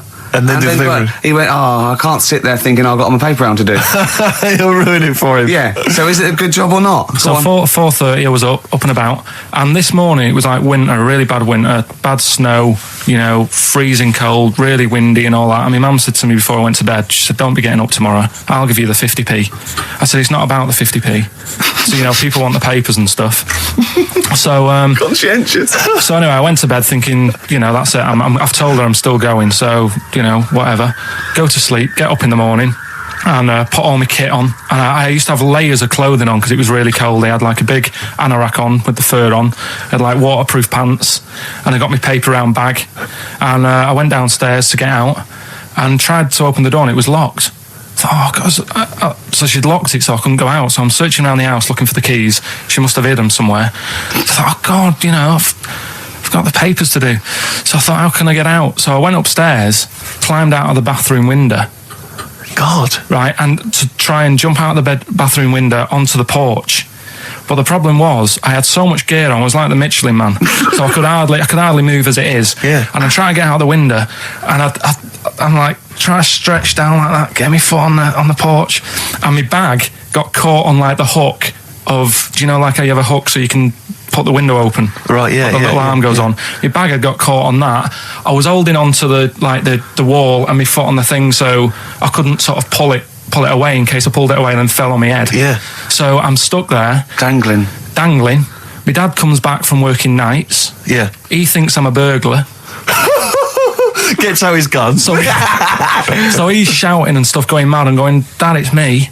And he had to give us a hand using a... He's heard that wily trick in Manchester before. He had to help me using a washing prop thing, a big stick. What did he do? Well, he said, just hold on for your dear life, and I'll sort of push the paper bag off the hook. Why didn't he go upstairs and sort it out? It was at that point where I was in the middle. There was nothing you could do. Do you know what I mean? It's at that point where you've just got to make a decision. Yeah. And by the time you go upstairs, who knows what might have happened? Sure. Do you know what I mean? You've got to act there and then, not messing around. Yeah. So you could hear downstairs, now here he is, the Pink Panther. Yeah. Dad! Hurry up! Pink Panther, ever so pink. Oh. So that was close to death, because I must have been about 30 foot in the air. So, to cut a long story short, he gave me about 4 or 5 near-death experiences, and he went, and the whole point of this, he went, so that's why I think I'm going to die of something horrible, like cancer. And I went, why? He went, right, you ready for this? Yeah. He said, well, I don't check my balls. Wait. He said, I don't like the feel. Carl, always check your balls. Do you I check don't yours? like the feel. Why don't you like the feel of your own balls? They just... I mean, you know that I don't like bodies anyway. Right. Do you know what I mean? It worries me a bit that you've got all that going on in your body, right? And your skin's keeping it all in place. Stop. We're going down a whole other avenue of discussion. Let's play a track. Let's come back to it. An email from Suzanne talking about your tea that night. Was Suzanne out on Wednesday night? Was the an England game, something? Yeah. So you were alone. You were home alone, were you, Wednesday night? Yeah. Did you enjoy your meal? Was it a quiche? Go on. Right. From Suzanne to Carl. Take the quiche and put it on the baking tray. Cook for 30 minutes on 190. Take lettuce and put on plate. Take 3 tomatoes, wash and chop into quarters. Place on lettuce. Take an avocado, chop in half. Remove the stone. Peel skin and slice. Place on salad. Put salt and pepper on and a dribble of olive and balsamic vinegar dressing. Right? In brackets, small bottle behind the cafetiere. Right, in case he's reaching for bleach. Yeah. You know what I mean? That's it. Should have put everything else away. Right? Then sprinkle a smidge of parmesan on top. Remove quiche from oven, cut into quarters and put on plate. Eat. Oh, wow. Does she have to do that every single time? She's like... No, it's just that I'm not that good at cooking, right? And to be honest, that was a lot of hard work. I didn't bother warming it up. And I did without the avocado. Why? Too much messing about. He didn't even do that with instructions. It was too much. But yeah, I'm not that good at cooking. And Did you genuinely... That's not cooking, though, is it, Carl? That's heating up a slicing. quiche. That's cooking it is making the quiche. Yeah, but I'm just... Could you have figured that out if she hadn't left that note for you? Why did she have to tell you what the olive oil and balsamic vinegar was? Because I've put sort of cooking oil on my food once, and I said, oh, it's a bit... It's ever since, right, years ago... I'm gonna die! Years ago... leaving Mr. McGill at home. It was ever since I put sausages in the toaster that... What do you mean? I nearly set the flat on fire. Because, do you know, like, when you're grilling food in a pan and all that? Yeah. Sort of sausages spit and it goes everywhere, doesn't it? And it makes everywhere greasy. In the toaster. So I thought, well, just want to warm them up. Yeah. Bung them in the toaster. Yeah. What happened? And she sort of caught... They got stuck and they sort of caught on fire, I imagine. She came in just as I was sort of plunging it, and what have you, came in from work. She said, what are you doing? I said, I'm in sausages. Well, the oven isn't on. I know, they're in here. What, you turn it off? Panicking and that. But I've never been into it. I've never been into cooking and that. At school and stuff, I didn't bother doing it. Oh, every time Suzanne comes home, she must think, please be the house still there. Yeah. Please not let me hear a fire engine as I come round this corner. Oh, God. She comes and goes, oh, God, thank God. I bet she's always happy to see you when she gets home and you haven't burned the place down or introduced some howler monkeys or something. Unbelievable. What I find extraordinary is there are people who are in sort of care in the community who don't need instructions on how to prepare food. Oh, they do. They can do it. Yeah, you show them once. Yeah, they they've learned it. Whatever you do, don't put sausages in the toaster, Johnny. Do you know what I mean? Yeah, and they've learned it. They don't put sausages in the toaster. Yeah. What is it? They put their fingers in. But, yeah. Rick, I had for Christmas something which I think might excite you and interest you, because I know you're obsessed and interested by facts. Yeah. Don't fiddle with the microphone. Well, I was just looking at what it was underneath it. So this is a book, it's just facts and trivia. It's edited by Sir Isaac Asimov, who I think's dead. So I don't know when my parents bought this book. I assume it's sort of from a second-hand shop or something. Right. It's quite long, but I got it for Christmas. I keep meaning to bring it in, because generally the facts are quite sensible in here. And I like to think if Isaac's been involved, they're probably substantiated. It's not like kind of just this nonsense on the web. I think that this is probably... Or up in Greg's The Baker's that Carl gets most of his facts from. The ancient Egyptians trained baboons to wait on tables. Carl, fascinated. Brilliant. That's fantastic. What my point about that is, why did they stop? Yeah. It's a genius idea. Would you not want to go to a restaurant where they had baboons serving? No, I'll tell you what happened. It might have been like the Planet of the Apes, and they sort of rebelled. One of them could talk. One of them could take his order. And one day went, do you want fries with that? And the bloke got really annoyed and said to answer him back. And then there was some sort of rebellion. Right. The Planet of the Apes isn't true, is it? It's not a documentary. Right, okay. I wonder, because what I like the idea of having baboons is the fact that I reckon they're, like, I have difficulty, and I'm sure you do, Carl, like working out that sort of 10%, you know, on a bill. Yeah. I reckon baboons would find that particularly hard. I reckon you could get away with under-tipping them all the time. Yeah, exactly. Just not leaving enough and just legging it. Exactly. They go away and you go, sucker. Yeah, exactly. So I'd love to see some baboon restaurants. If there's any restaurateurs out there, so Terence Conrad or someone. If you do go to a restaurant and you've been waiting on those, please don't order the banana daiquiri, because it comes half-eaten. They can't help their little selves. They really can't. They're okay with, like, you know, beef and steak and chips and all that. But there's a little bag. I go, do you... Can you imagine that? The baboons serving at waiting tables. It's genius. Just stop to think about that. It's absolutely incredible. Yeah. It's absolutely dynamite. Yeah. See, zoos would be a lot more popular if there was like the canteen and you could go... If they were serving tickets to two? Exactly. One child row. Okay, go through there. But I think they should do other things, like in the Flintstones, they used to mix cement in that bird's kind of pelican. Yeah. We should start doing that again, because that also happened in ancient times. Yeah, exactly. According to the Flintstones. Yeah, before they had proper cement mixers, that's what they did. That was how they did it. Definitely. Carl's all flustered because there isn't a record set up, and he's getting all tizzy. He's been more worried about his competitions than sorting out putting records on ready. I'm after Steve's Song for a Lover. Well, I'll tell you what. Why didn't you carry on with your educating Ricky section? I'll have a look on the We'll keep it going, Steve. Yeah, go on then. Right, okay. We've had a few emails. Anyone got it right, Carl? Anyone? Educating Ricky. That's the final one. We got to get that out of the way. We got to get Rockbusters as well, though. We can do that at the end. We can whip. Go on then. But we've only got 5 minutes left. Come on, just do Educating Ricky. Right. God. The last one that we haven't done is he's a bit of a nuisance. Go on then. Again, not really that interesting. Thanks.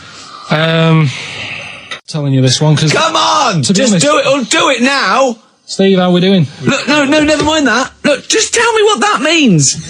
Oh, he's a nuisance. Oh, this is so annoying, Carl. I'm going to go mental. Right, talk. Right, listen, I'm just putting this in here, right?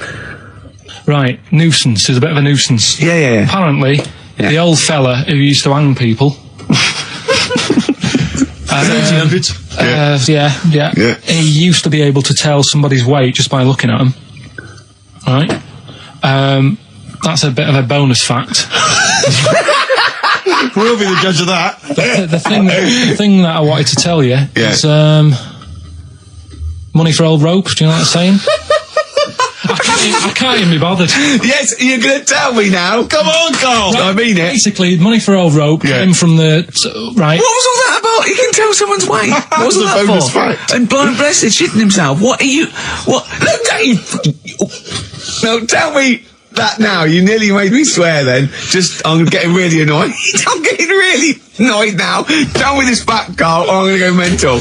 Come on, Carl, time's running out. Not that people, years ago, when people used to be hung, right? Right. If you didn't like the person who's been hung, you'd go, God, I really don't like him. And so you never forget the time. Because if they're being hung, we take that as read. Yeah. So they never forget afterwards to get the hangman to get the rope and to cut it up into little pieces, and he'd sell them.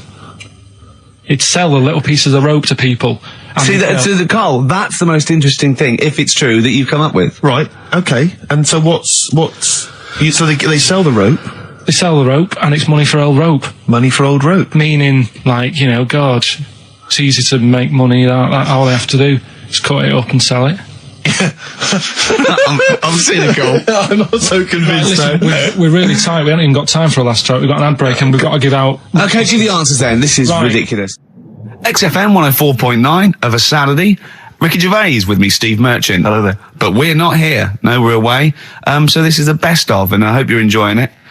We certainly are. Right, is this talking about diets and stuff, right? Go on. They've come up with a drug that they tested it out on a mouse, right?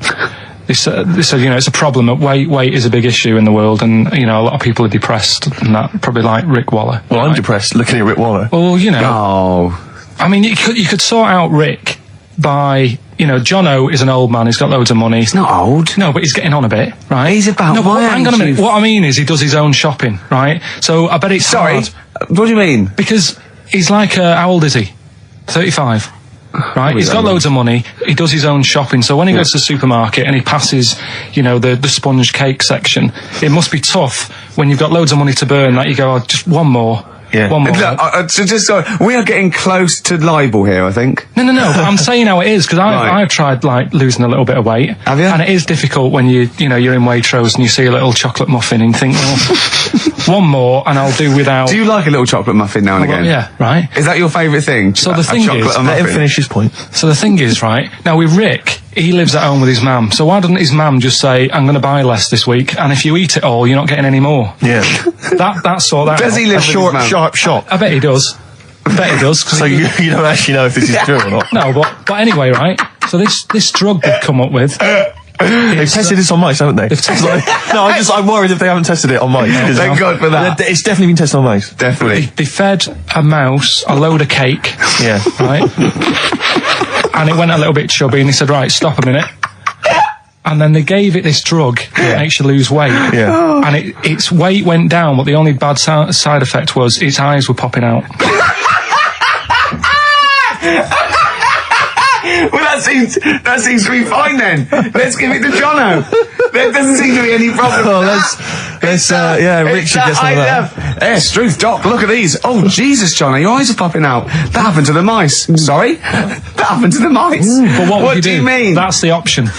What do you mean that's the option? So I love the fact that your choice is either be like a fat, happy man who has the odd sponge cake, or a stick man with eyes on stalks. I mean, Steve's chosen that. All right, calm down. I thought we were slagging off Rick Waller and fat people. Sorry, Let's mate. have a go at the fat people before we start on me, really. Yeah, no, I didn't. I You know what I mean? It's like... Yeah. Because I got some issues, and body issues. I know. But Rick Waller's grotesque, Yeah, sorry about I'm that. just a little bit weird. I mean, do you know what I mean? Yeah, should we play a song? And Well, I'm just a little bit offended. That's upsetting. So we just had a text here that says, and I don't know what truth there is in this, as ever, but John says there is apparently a nude bike ride today in Hyde Park. Now, I can't believe that's the case, because I don't think it's allowed, is it? You can't ride around with your veg check, can you? I don't know. Why would you want to? Well, good point. On a bike. On a bike, I like the fact that that's what disgusts him. I want. Do you know what? If we did appeal for a nudist to call in, I'd want a very specific sort. I want a German nudist, a middle-aged man called Helmut. Okay. If there is any, or the closest one to it. So I want a middle-aged man from Germany. If your name is Helmut, you're in. But I'll accept Hans. Carl would be good, wouldn't it? All right. Yeah. I think I'm wondering if the age might. Maybe we could we broaden that Okay, out just little bit? a German nudist bloke. Right. Can he at least be fat? Can I find a fat German fella? If your name's Helmut, we're going to give you a big prize. Yeah. But, any fat German fella who likes to get his sausage out. Sure. Okay? It's sauerkraut. Yeah. What's the phone number? 0871 222 1049. It'd be good just to get an email or a text over the contact, wouldn't it? And then I can just call them up in the week. Sure. And 83936 is the text number. I don't know what our audience demographic pans out like, Rick, but I'm suspecting that's probably a fairly small fraction of our listenership. I know, but there must be someone out there, if you know a fat German who likes to get his tackle out, phones are going. Straight away. Just answer it, Carl. Just answer it. Just pot that. it could be anything. Well, just see what it is. To be fair, it could be a nutter. But just say hello. Just tell your turn. It's nutter straight away. He'll stay there, won't he? He'll stay there. Well, answer it. Answer it. Leave it. Answer it. Oh, you see this? It's gone. There you go. He bottled it, so just as well. Well, you took too long to answer it. There's a vicar in Australia who started sort of doing his services and all that in nude. Hot, isn't it, out there? Yeah, where'd you get the churches? Churches are pretty cold. It was on some website. Of course it was. Yep. Just saying about a vicar and that who's there's a lot of nudists and that who want to get married. Do it, you know. Don't mess about with the wedding dress and that. Just snip up. Isn't it? Well, I suppose it's so. I suppose if you believe in God, you believe that that's the way to be in it, because Adam and Eve and that. Yeah, but then in Adam and Eve, the shame made us dress up, didn't it? Yeah. Eating the apple and things. Yeah, but God didn't want that, did he? No, he wanted to see it all. He was loving it. He was having a whale of time getting a life full of all of that, and then the snake said, cover yourself up. Stitched him right up. Just like, for example, that's why your balls are on the outside. Because the cells have to be a certain temperature to survive. I don't know if it's the sperm or Sertoli cells, but they have to be a couple of degrees below body temperature. Otherwise, they'd be in a nice cage and we wouldn't get kicked in the nads. What do you mean? That's why your testicles are on the outside of your body. They have to be a couple of degrees below body temperature. Yeah, but that isn't why they're there. You see, this is like the chat we had last week about the giraffe having a long neck. What do you mean? They're there because that's where they happen to be. They didn't go, right. Well, that's what evolution is. It's a selection process. It's not a will. The balls didn't say, look, I'm too hot, let's get us outside. Let's get outside of here. All right, hang on a minute then. What? So a little man monkey, right? Theirs are in the same place as ours. Yeah. But they're walking around naked, so it could be anywhere. They could be like on the back. It doesn't matter where they are. They call it, well, they could be on the back, yeah. So why aren't they? This is a completely different... Steve! You started it! I wash my hands of the whole affair. And we're not only back to balls, but we're back to monkey balls. Yes. In one thing from about parasites, we're back to monkey ball news. Yeah. How do we get back to chimp testicle news? All right then. So this worm's in a fish. Yeah. It's like a little platyhelminth. I think it's some sort of. But what I mean is, why are they about? What do you mean? They Why? evolved. But why haven't they died out? Because they're very successful. Yeah. What do you mean? Yeah. What do you mean? Yeah. Tell me the brain event that made you say yeah in that 1 second gap. Because in a way I don't get it, and if I think about it too much, it hurts a bit.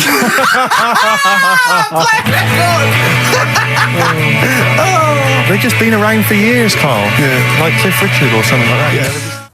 The other one, right? A bloke, right? He's on a train station, and I heard it. He's waiting for a crew station, waiting for, and he shits himself. As you do. And so he goes, oh, my train's in 5 minutes. So he runs across to Millets and goes, quick, Levi's 36. The bloke just puts it in a bag. He runs onto the train.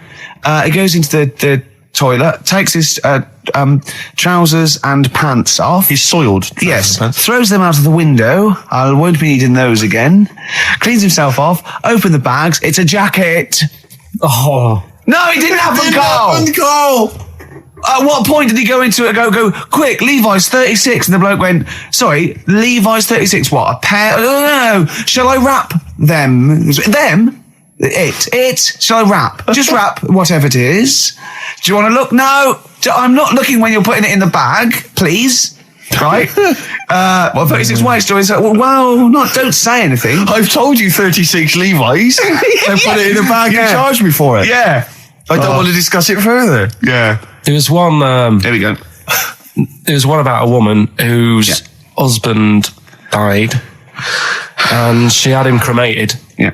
And made like a little egg timer out of him. Right. And she said, I did that so it can still help around the kitchen. Well, that might be true. That might be a joke. That's quite sweet. That might be true. It's true story again.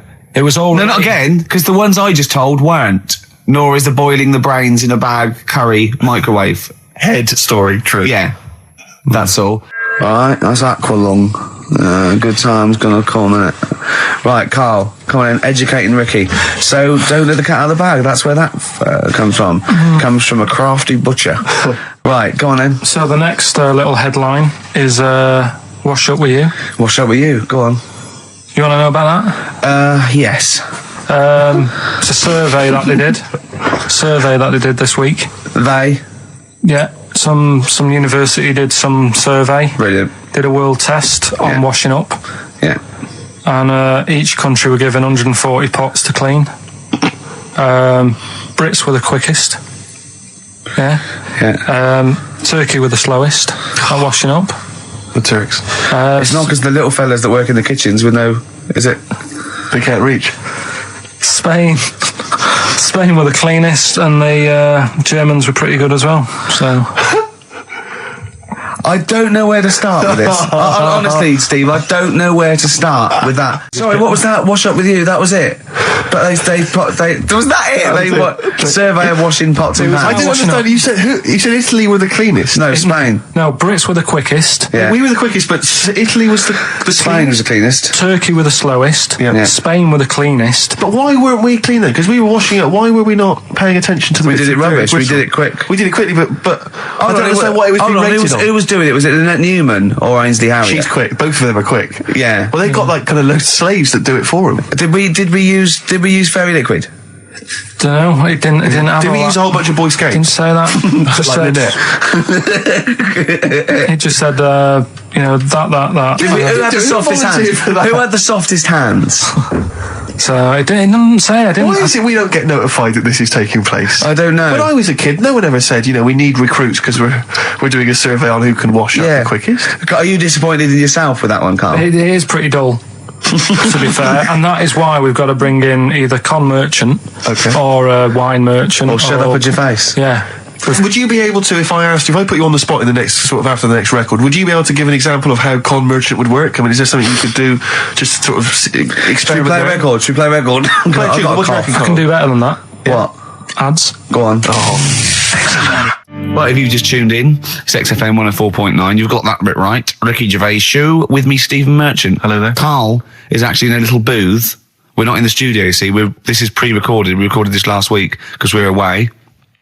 And it's sort of like the best of the last 3 weeks since last time we were away when we put out the best of. What was that one you told me about with the porn? That was a good one. Oh, this was fantastic, right? Right. There was this. Sorry, can I just check now? We're just remembering classic episodes of the Tales. No, this is important. Well, I saw one, right? I saw one on Tales and Inspect, right? And it was these two gents. What they used to do, they look down the obituaries and they'd blackmail the wife or the son of a dead eminent person, like might be a priest or a doctor, something like that, and they'd go and they'd say, he bought some erotic stuff from us before he died, and he owes 100 guineas and all this sort of stuff, and they'd pay up because it'd be so embarrassing. They just didn't want them, so they'd just pay him, right? And this one bloke said, who are these people? I'll meet with them. And he goes round there, and they go, your father. He goes, my father could not have bought any erotic material from you. No, he did. He goes, he couldn't have. He's blind. Right, and that was the twist. And Carl went, so it was magazines, not videos then. Yeah. Now think about it, Steve. Is that so stupid? Well, presumably it was set in olden times because professional pornographers don't tend to call it, erotic material. Yeah. They tend to call it, juicy jugs or whatever. But more than that, I don't understand how a video is going to be any use to a blind person either. I know that you can hear the sound, Carl. I hear him nodding like he's caught me out. Yeah, what sound will you hear? Your meter needs looking at? Yes. Cut. What's then? What's that? Then it's just noises, occasional groans. Yeah. Right. You could listen through the wall at your neighbours. He does. I mean, that's why I save a lot of money. But I thought you were going to point out, Carl, that they could have had a Braille porno. Now, have you thought of that? Look, feel the lumps on that. Exactly. Think about it, Carl. Think about it. You're excited now. Yeah. Your girlfriend's away, Carl. Yeah, the cheese grate has only entered the cupboard. No, she's a good-looking lady. I used to sell mackerel. Did you? Yeah, I had a pet magpie. Did you? Called Maggie. Oh, pet magpie. You mean you captured it and didn't let it go away. Yeah. Can't have a pet magpie. But then it got really vicious. I mean, Well, it was trying to let me go. What do you keep it in a rabbit hutch? No, it flew around, but it used to just like come to me all the time. But then it started pecking me head and stuff. That's not a pet magpie. That's a bird in the garden. No, but I could actually, I could hold it and stuff. It wasn't scared of me, and it knew it was me. It used to come down from like the top. It hated you. That's why it wanted to peck you. Is that? And the other thing, I always remember being younger and like walking through the woods to school with my mum, and like, I was chasing a butterfly, and she said, "Oh, don't do that, Carl." And I said, "Why?" She said, "Because they only live a day." I said, "Oh, all right, I'll get a dead one in the morning." That's genius. That's great. That's quick thinking, isn't it? Oh, that's sweet. Let's play a song. XFM 104.9. I'm Ricky Gervais with me, Steve Merchant, Karl Pilkington. Steve. Well, we were talking about the news just now, and there was a story I heard in the week. I think it was on the radio, and I don't know all the details. But what I heard was that a number of, I think it was Falkland, maybe Gulf War veterans, were, I think, suing or complaining to the government because they wanted compensation for post-traumatic stress disorder. Now, I don't know all the ins and outs of it, but it seems to me that if you're in the army and you're a soldier, a certain degree of trauma is kind of inevitable. I mean, after all, if you're any good at your job, you are going to see people getting killed. So I don't understand what the ins and outs of it are. I don't know why. Nobody came back and Tony Blair met him and go, all right, well, not really, no. Go on, what's the matter? Well, there was people shooting at us and everything, it was all muddy. Well, calm down, don't cry. Well, I will cry.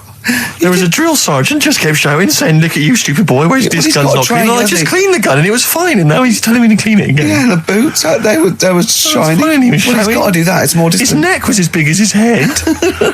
Well, yeah, but you don't know what they, I don't know what the ins and outs of it are, but what you got to do is make sure you know what you're going into. That's what I do. You got to check the small print. So if I was, going over to like the Falklands or the Gulf, I'd put my hand up and go, will it be horrible? I go, you at the back, yes? Will it be horrible? It will be horrible, yes. It will be horrible. There will be shooting and lots of death and everything. I go, right, I'm not going to go. And I go, Exactly. okay then. Okay. That should be fine, yeah. Should be fine, yeah. Just like that. Is anyone else scared about this? Pretty much all of us. Okay, then we won't send anyone then. Exactly. My brother went into the army, right? Because he couldn't get a normal job. And my dad said, if you don't get a job by such a date, that's it, son, you're going in the army. And so when was the Falklands? Was it about 81? Right. And he joined back in like 81 or something. And he I don't know, he was in Aldershot or something. Oh yeah. And he wrote back to my mum saying, a bad time to join, bad time in this. So she wrote. What bad time? Join, that's so sweet, Carl, isn't it? That's like, dear Dad, yeah, well done. Don't know if you've noticed. Yeah, I was on the dole, that's for sure. Thank you for joining a month before the Belgrano. Anyway, go on. My mum called up, spoke to the sergeant and said, can you leave him out of this one? Can you leave him out of this one? What, the Falkland War? He's only just joined, and she called him Chuck, which he got done for. Like, she's one of them, I think it's a northern thing, like saying, how are you, Chuck? Yeah. And she called the sergeant Chuck, and the sergeant said to my brother, your mum, she's called up and asked if you can not go, which, of course, we'll see how it goes. But can you tell What do you mean? Why did the sergeant even entertain this? Well, Pilkington, come here. Your mum's been giving me a bit of earache. Now listen, tell her I've told you, but can you call her, because she called me Chuck and everything. Can you call her and say you don't mind? Well, not really. Oh, please, because I've promised her say you want to go. No, please, say you want to go. Why was he entertaining this phone call? because he was new to the army, I suppose. Who? No, I mean the sergeant. I don't know. Maybe they do that. So what happened? He didn't go in the end? So he didn't go, no. You can't do it. That's ludicrous. I love it though. Okay, we went over the top. Pilkington, I've got a note. Yeah.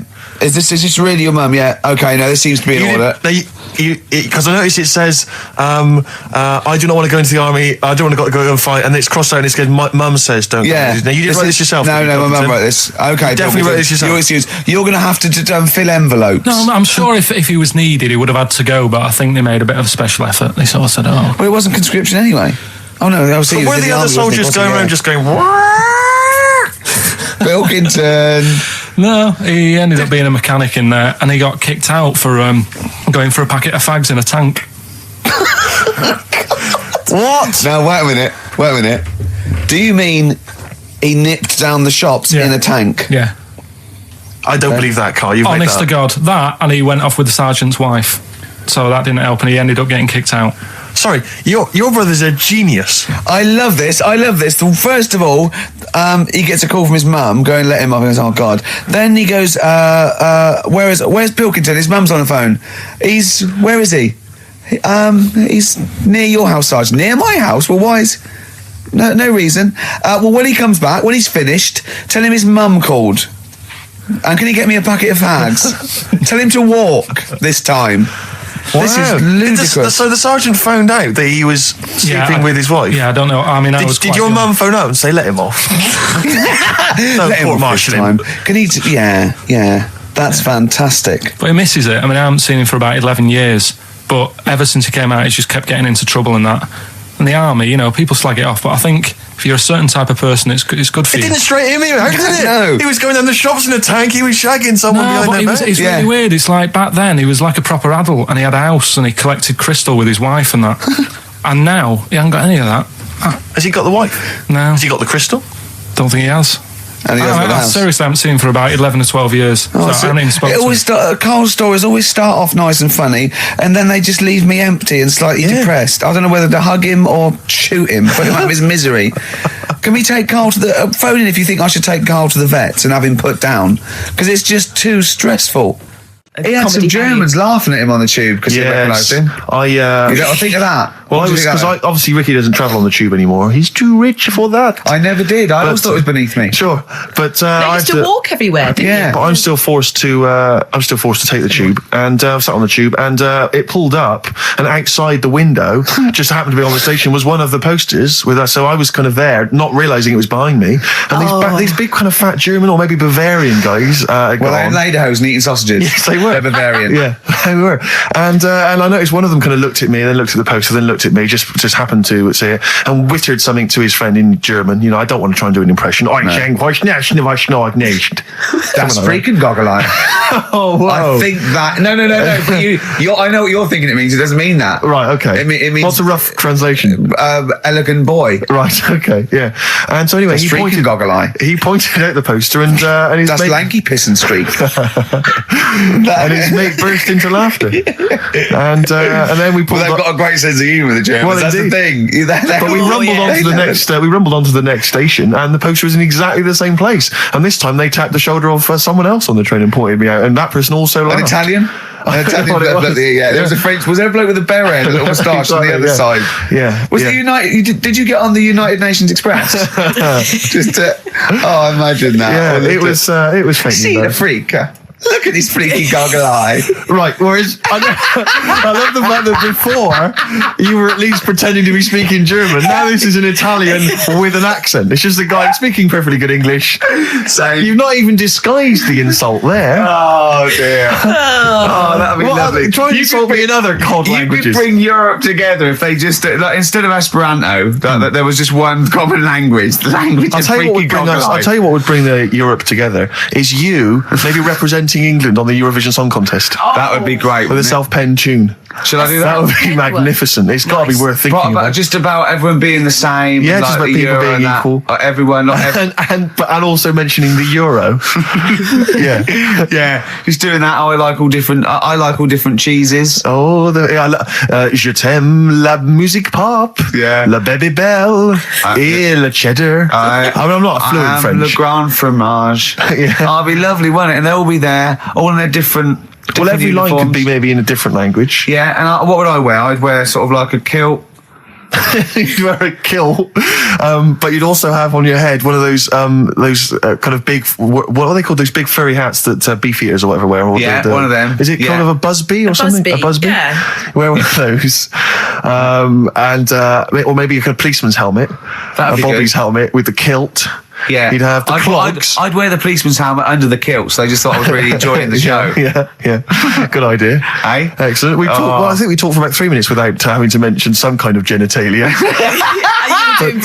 We should celebrate by playing one of my tunes of the year. Really? What one is it? U2 Electrical Storm. Oh, I know you're a big fan. Good choice. Well done. Cheers. All right, this is Carl, the producer.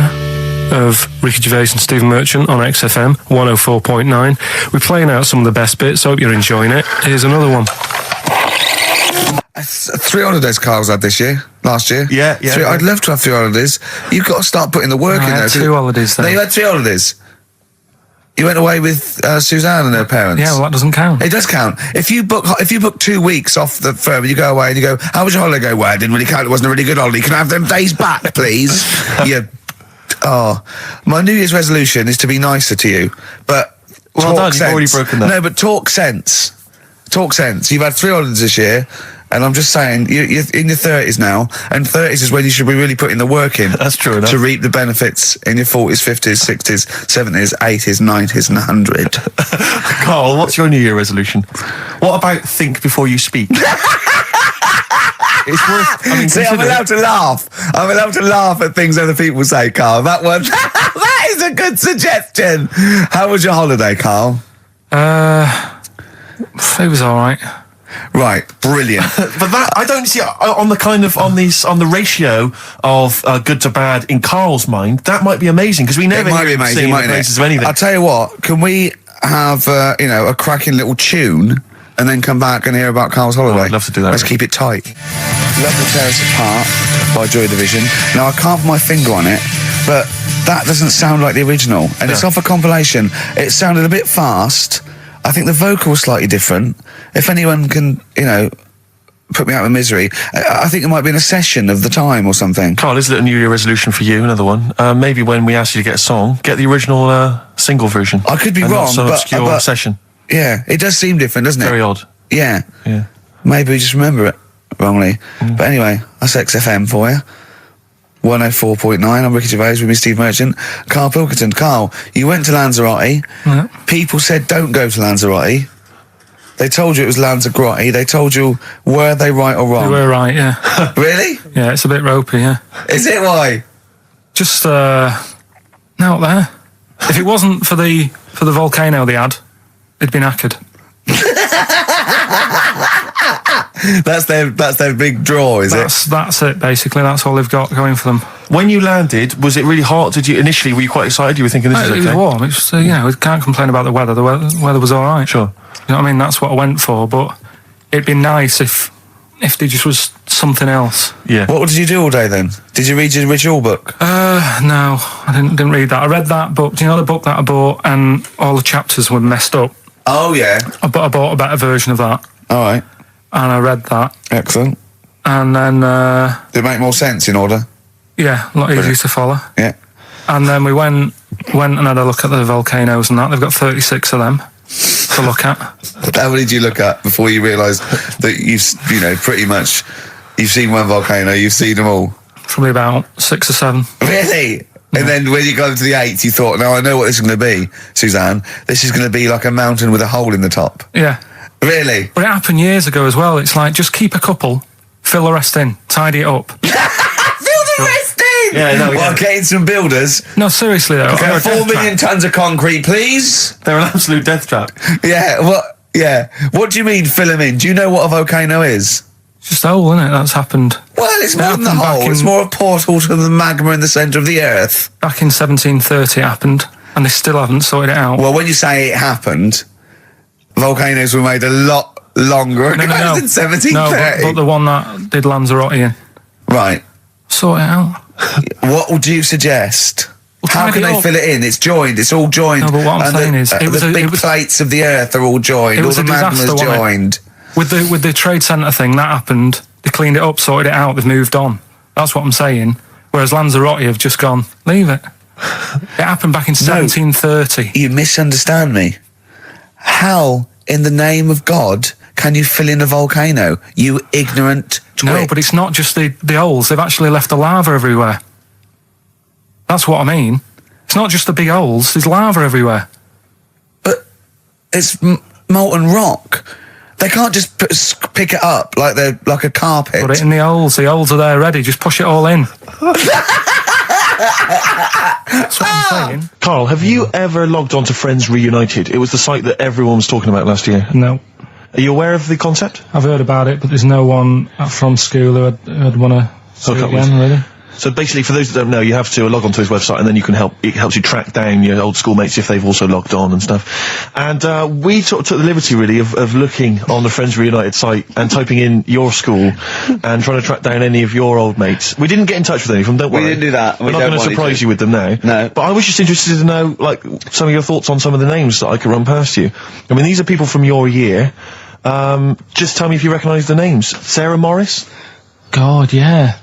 Remember her? Go on, you're grinning, what's the thought? Go on.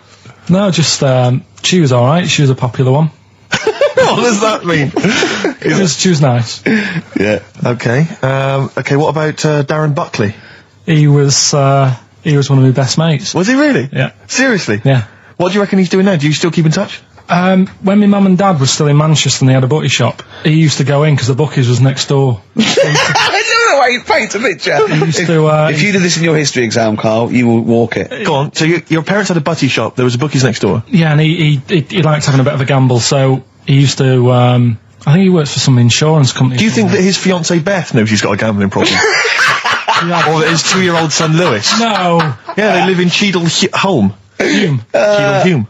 He must be doing well. He's still supporting the Blue Army and frequents the shrine on a fortnightly basis. Funny thing with him is, right, when I used to stay over at his house, and his dad was a copper, and I remember his dad came down and said, right, I want to see you two. I was like, oh God, what's happened?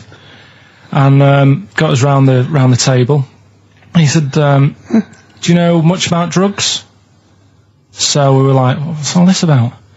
So he goes, you know, they're not good for anyone, you know, the stupid thing to get into. And we're like, yeah, we know. And he went, you know, do you? We said, yeah. He said, what's this then? And he'd found something in his bedroom, and it was a Skittle. What, the sweet? Do you know, little sweets with the S on it?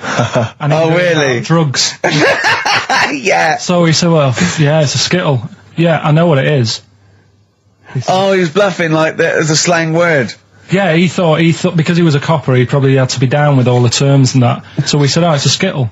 And he said, yeah, I know what it is, but what's it doing in your bedroom? Oh. It was like, no, it's a toffee. So, Darren, yeah, I know, it's a toffee, it's a squib, it's a, yeah.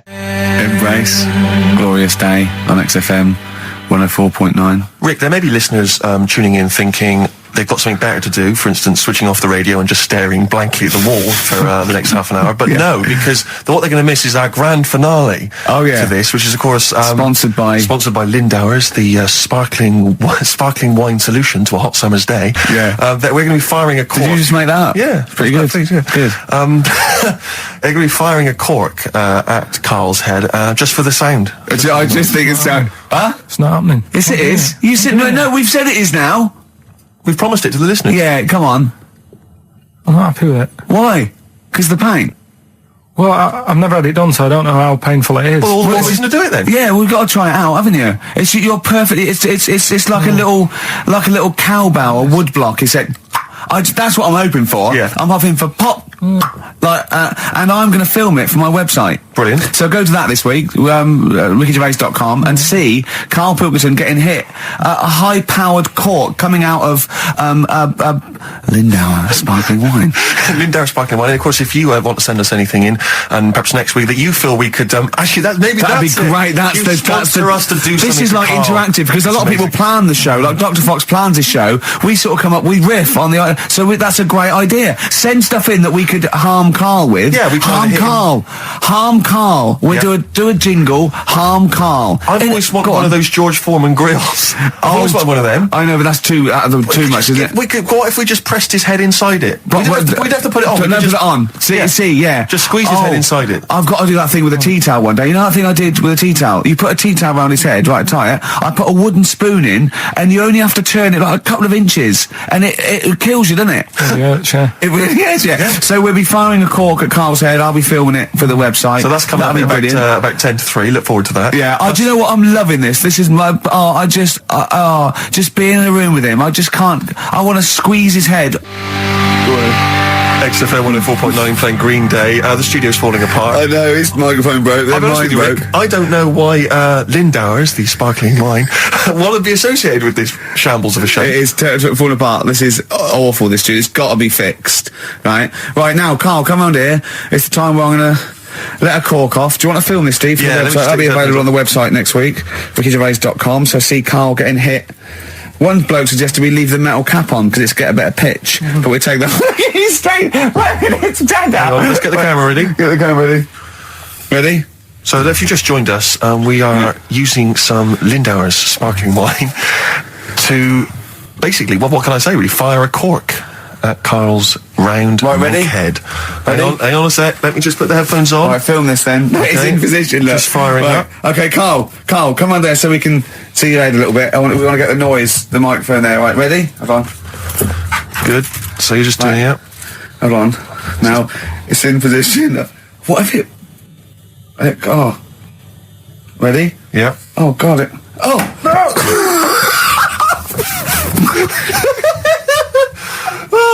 It's like Jackass. Did it hurt? Behind me. What do you mean? Did it hit you? I sort of just. It went off. It went off course. Did it? Just glanced. Did it? Right, Lindauer, you're going to send us 8 more bottles, please. Yeah, we're going to get this right. We've also got a new feature, Cheeky Freak of the Week. That's a new feature, isn't it? That's a new feature. Cheeky Freak of the Week. Let's do Cheeky Freak of the Week. What is the cheekiest Freak of the Week? I'm just going to apologise now. I've just had freaks. Sorry to freaks. Okay, right, go ahead. Well, I say it's a new feature, but we've sort of touched on it in the past with... We always talk about freaks. Hairy Chinese Kid. Yeah. We've had the Pillow Man. Yeah. Oh, you called a draft excluder? Just make a note of that, would you, Rick, on the list?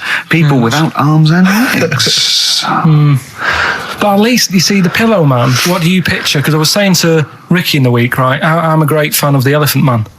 That's his. Do you know that's his favourite freak? Of all the freaks, do you know why he said? Do you know why he said? He said because you get what you pay for. When someone says the Elephant Man, you get what it says on the tin. Right. You know you're going to get it. Yeah. Do you imagine, Steve, if you had a mate and you said, "Where are you going?" He said, "I'm going to go see my mate." And you go, "Which mate?" And he said, "The Elephant Man." Yeah. Straight away, you haven't even met him, but you know what he's going to look like. Yes. Right. That's what I like about that hairy Chinese kid. Yeah, you know what you're going to get. Pillow Man. Yeah, not so good. What does that mean? It could be one of those big fat things on that show, couldn't it? A big pillow, like a. Yeah. They had that big thing about the fat people and feeders. They were getting up to like 60 stone and that big one. And there's a thing called fat admirers that just fancy fat women, right? And you writing that down? Yeah, sorry. And they had blow up versions. It looked like a bouncy castle. Wow. Yeah. Really? Yeah. You'd be knackered when you blew that up. Yeah, you just wouldn't want to go forget it. Yeah.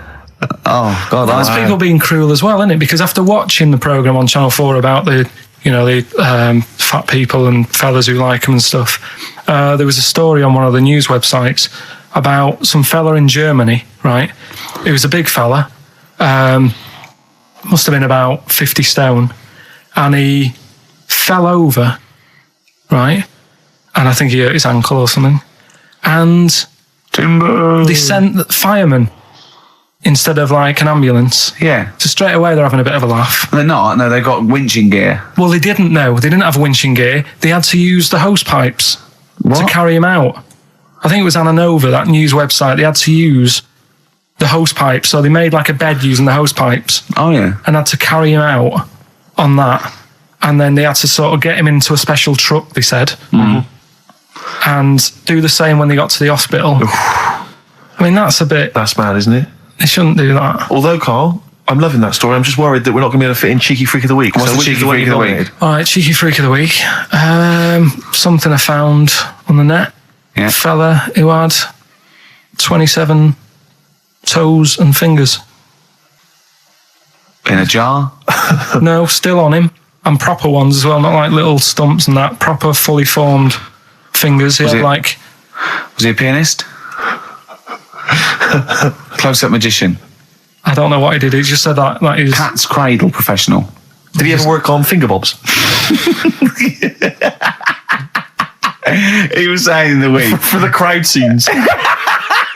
I'm now going to do Braveheart. He said about the Elephant Man. He said, I want to do a thing right with freaks where it's good and bad. He went, what did you said? The pro about him is... What about the fella with loads of fingers, or...? No, the Elephant Man. Well, he said the bad thing is he stretches his jumpers. When he puts them on. Yeah. And what's the good thing? Sort of, he never gets up and goes, oh, my hair's a bit of a mess today. No. He's always having another bad face day. I don't complain about this head and shoulders. You're taking the piss.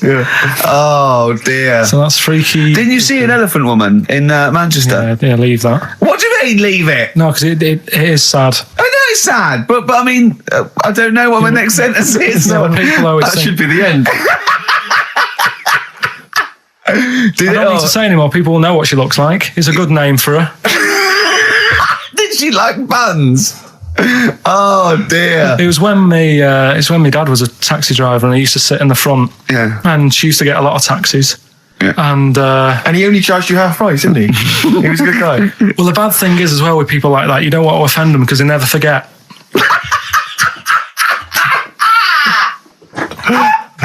Oh, Carl! Karl Pilkington. I was sat in the front of the cab and my dad goes, right, we're going to go and pick I can't even tell you the name of these guys, just evil. Right? What do you mean? No, leave it. So she's got... No, Carl, please. tell me what he said. No. You've already stitched him up his thieving things from Little Welsh I don't fellas. care. Right, what did he call her? Steve, back No! up. I really Carl, don't want to be to. fair, our opinion of him is already pretty low. Look, tell me what he said. No, it's not. I'm scared of what my dad gets. It's the person who's got the She's thing not wrong. listening, is she? Well, her headphones wouldn't fit on her head. Tell me what he called her. I don't want to. Tell me what he called her, Carl. I'm getting angry, man. Tell me what he called her. No, we'll leave that. Honestly, Tell me what he... It doesn't matter. Tell me what he called her. Carl, just... I'm going to go... Seriously, I want to know what he called her. Right, you're not going to stop this show. We're not doing the next show until you tell me what he called her. What did your father call the elephant head woman? Tell me. Spudhead. How old were you? I don't know, about 9. So did you expect to see a potato with a dress? He did sort of, again, it's a good name. Do you know what I mean? I had an idea of what it was going to be about, and he said, do you want to stay in the car, I'll take you home, because you can't... Spudheads, you got lovely eyes. Can't. Come on, man. That's it, by the way. Is that all of it? Bye. Brilliant. Well, let's end with LL Cool J. Yeah. See you next week. Last night we were sat in the pub and I was saying, right, let's not even worry about new features then. Let's get the current ones, going. Like getting what? Good. Like the one that I was trying to work out, the cheeky freak of the week. Think of that. Yeah, but I was Think saying of that though, as a normal conversation. Yeah, but I'd looked online, right? I didn't find that much. I found. Actually, I'll tell you what I found later. Brilliant. We're looking for them, right? And then at one point, I think you said to me, "Go and, what about the Guinness Book of Records? Yeah, they'll have the in freak in the world or whatever. Yeah, ever. So I said, yeah, bring one in. Now, you've got one at home. Yeah, I got a But you couple. couldn't be bothered carrying that in today, so I had to go out of the pub that I was at, Yeah. nip into Borders, Yeah. buy a Guinness Book of Records, Yeah. out of my own money, $18.99, Yeah. bring it back, and then you said, I don't know if I want to do this feature. So it cost me 20 quid for that. I had to buy a video for Silence of the Lambs film clip. I'm actually out of pocket at the end of this. Just looking through the Guinness That's Book. still the funniest thing, isn't it? Squeaking at someone when they got a cup of tea. Right. There are a lot of what strike me as seemingly pointless feats. The Guinness Book of Records is right. The Guinness Book of Records is great. I used to love it as a kid. I've had about 10 copies in my life. The last one I bought a couple of years ago, present. It was really good. I love it. I love the real records: tallest, fattest, thinnest, best, fastest, most expensive, biggest, and all that. But the ones that really annoy me are the ones that. The reason these people are in there for it are the only people that tried. What? Yeah. Balancing the milk bottle on your head. Most watches eaten. I just found that one. Kim Sung-do from South Korea ate 5 watches, the entire watch with the exception of the wristband, in a time of 1 hour 34 minutes. What do you make of that, Carl? Made him regular. Come on. How did they time him? Most live rattlesnakes held in the mouth. 8 live rattlesnakes held by, it just says an idiot. Yeah, this gives me an idea, Carl. Talking of idiots. Do you want to get into Guinness World Records? No, come on, that'd be brilliant. There's things in there that are just absolutely anyone could do. Like that one in Big Brother, I was watching it, and it was balancing sugar lumps. I want to go. How many people try that? There's schools around Britain going, listen, we've got to get in the Sugar Lump Award. It's grassroots level. There's not enough kids balancing sugar lumps. How can we compete in the world market? I was looking at it last night, and there was one about the farthest that a dog swam. I think it was something like 9 miles, but it had no choice, did it? You know what I mean? He took it out to the Atlantic or something, and so it didn't want to do it. Threw it in the water. Yeah. So it's not all right to put it in a bin bag and chuck it in a canal. No. But, it's for a world record. Yeah. 9 miles it did. Oh, God. Possible ones that you could do, Carl. What's the most Forrest Gumps fitted in one wheelie bin? What about this one for you, Carl? The record stands at the moment for most arrows caught by hand, but that's quite tricky. So what about most arrows caught by head? Yeah. And you would just fire arrows at your head? They wouldn't, it would just skim off him. Do you think so? Yeah, the roundness, it would never actually get any sort of, connection. Fastest human crab? Could you do that? Do that. Can you form the crab? Can you do that? What's that? It's just like go bending over backwards and running. Do that. No? Right, what about... what would you be good at? What about hamburger stuffing? Right, Carl. Alright. In the mouth, you mean? Well, it says the record for stuffing the most regulation-sized hamburgers, including buns, in the mouth at one time is how many? How many hamburgers with buns in the mouth? This is just... You're not swallowing anything, you've just got stuff in your mouth. You'd be so good at this because your shape of your head. You've got a shape... His head's just like Hamburglar. You'd be good at this, man. Yeah. Honestly, you'd be perfect. You look like Zippy. And the great thing is your head's empty, so you could get more in there. Do you know what I mean? This guy had a brain to contend with. Do that. What is it? Is it possible? Is it mental? How many do you think it was? There were 3 burgers in buns. What do you reckon, Carl? What? How quick he ate them? He didn't eat them, it's just how many he can stuff in his face. So literally hold them within his cheeks and his mouth, but don't swallow anything. So what, how many burgers? How many burgers did he manage to get into his face? So it's a fella. He's not... Yes. About 5? No, 3. Is the world record. 3 is the world record. How big are they, though? It just says regulation size. Was it last week? There was a programme on about the child who was older than her mum. A child that was older than her mum? Yeah, right, he was looking forward to as much as Oliver, the humanzee. Humanzee, yeah. And I didn't see it in the end. Did you miss it as well? I missed it. So and it's what it is this little girl, and she's got an ageing thing. So he was telling me about this. It's all from him. He went, and what it is, right? She's about 5, right? But she's aged, so she's actually 90. Right? And I went, oh God, really? He went, yeah. And then he went, could she get served in an off licence? I went, no. He went, well, that's not fair. I went, what do you mean? He went, well, I said, she's 5 years old. She's a 5-year-old girl. He went, yeah, but she's got the body of a 90-year-old. So, oh God, let her have a fag. Wouldn't you let her have one if she... if she asked? Yeah. If you worked in an off licence and she wandered in, right, and... so she's 2'6". Well, I don't know because I haven't seen it. I don't know that much about it. Yeah, she's a 5-year-old. She's 2'6". It's just an ageing process, which is a degeneration of the cells, like what ageing is. It doesn't mean she grew into a 90-year-old woman with a scarf no, exactly. going around the streets. What did you imagine it looked like? I don't know. I mean, she's ageing fast, yeah? Yes, but it's more to do. It's not, yes, yeah. Because it was saying that her mum and dad are pretty stressed out about it, and I kind of thought, well, you'd be forever buying birthday presents. It's not like she's morphing through various ages. Like, my God, look, she's 58 today. 59, we can't keep up. Well, how's it It's work? not that. It's not like it has the same effect as aging on the body. So, at a cellular level, there's a degeneration as quick as if she'd gone through, I don't know. I got this from you. I'm guessing, Carl. It's not like she's watching Top of the Pops one week and she's loving it, then the next week she's going, I can't understand what they're saying. It's not like music it's all in my bland day. dance. I remember when I was 4.5. They were real bands. Now, that S Club 7 were excellent. Yeah. But what's this tripe? S Club. But if she wants a fag... She's 5 years old, Carl. But she's got to experience everything in a short spell of time. Do you know what I mean? You've got time to sort of... I think you're thinking of her life like that Fatboy Slim video, where it starts off as something crawling out of the sea and then it evolves really quickly over 3 minutes. I think that's not the case, Carl. Her mind she isn't aging in her mind at the same time. No, she's not living a whole life in 3 weeks. It's just her body is degenerating quicker than it should. So if you worked in odd bins, you wouldn't serve her with a bottle of wine? No, I probably wouldn't. Well, unless she had some ID, which That's would a probably bit cruel, be fake. isn't it? I said, well, on that and on top of all her other problems, he wouldn't even give her a glass of... Yeah, a bottle of wine. And her ID wouldn't look right because he's aging all the time. The photo would never match. Yeah. Look at my hair there. That was last week. Well, it was 2002. Exactly. We don't know enough about it, so... No, I haven't seen it, so maybe we should apologise because that could sound callous and cruel because I don't know what the whole... It was just the title. The vibe of the... Yeah, I know it was the title that excited you. Something like, I'm older than my mum. No, it's the child that's older than her mother. Well... Yeah. So that was weird. There was some good stuff on in the week. You missed that, didn't you? You didn't watch that? Didn't see that. Saw... Maybe someone have it on video for you. Yeah, if you taped it and send it in. Watch it on fast forward. She'd really age then. Imagine that. Whoa! Carl just remembered we've got Cheeky Freak of the Week to fit in. I don't know what to do.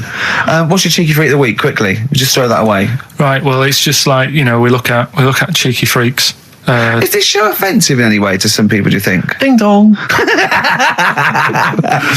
Got any buns? Oh, it's the Elephant Man. Go on. Right, well, it's a bit of a problem for you, this one, Steve, right? I'm chucking it forward to you. Remember the Cheeky Freak of the Week that we were talking about? That illness where people age quicker? The 5-year-old girl that was older than her mum, and he said to you, what, if you ran off like you wouldn't serve her fags and beer? And you went, no. You went, why not? And you went, because it's a 5-year-old. Yeah. Right? You went, oh, she's got enough problems. Give her some fags. You remember that, don't you? Sure. Yeah, right. So, another dilemma for you, right? Picture this. You're running a restaurant, right? Door goes, right? Few people. Most of them look normal. You notice the woman at the back, crawling on all fours. Top half is woman, right? This is real. Yes. This isn't like a comic or anything. This is on, the internet. I've seen it. They're called dog people, and her legs just come straight down. They're like little twin legs at the back, and so they walk on all fours because it's easier. Dog people, right? Yeah, not dog people. They're human beings with deformed back legs, so they walk. It's easier for them to get around like that because they can't stand up because they can't stabilise, and also it comes straight out of their hips. Right. So you're running a restaurant. It's a busy night. You haven't really got time for any hassle. She comes in. Would you serve her? The premise being what? That he doesn't serve dogs? Because the restaurants don't allow animals in. Right. So it's a dilemma. It's not a dilemma. Right. She's not a dog. She's a human being. Yeah, I put a plate of meatballs on the floor, and she tucks in, and a little glass of, a little bowl of wine next to it. He turns round. There's the woman older than. Get away from that plant.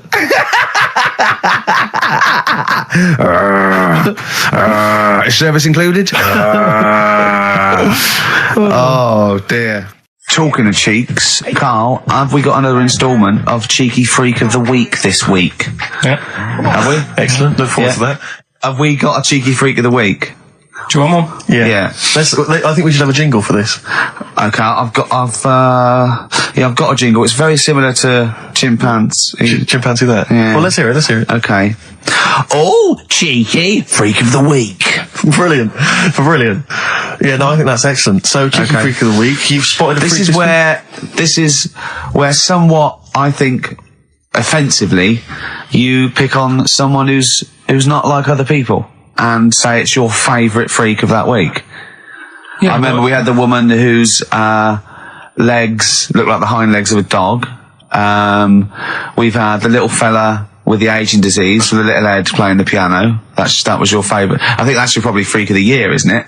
It's a pretty good one. So what's this? Is it a man with a horrendous injury, or is it a congenital birth defect, or what? Yeah, but you put it like that, and now it sounds like I'm being tight. It sounds like I'm being out of order. But I'm just giving him a mention. Just giving him a big shout out. Right. There's quite a lot going on in the freak world. There always is. You've been visiting hospitals the last week, have you, when we were away? No, there was a thing on a website. This isn't even the one that I've picked, so this is just a bonus. This is a bonus freak. Please, yeah. Yeah, go on then. This is a free freak. Right? It's a fella called the Lobster Man. The Lobster Man, of course. Again, good name. You know what you're going to get. Yeah. What are you going to get? Some succulent meat. I like the idea that the vicar on the christening suggested that. I know you want to call him Mark. Can I make a suggestion? Yeah. Look at his hands. What's his name? Mark Michael Webster. Right. Right. Have you thought about a nickname?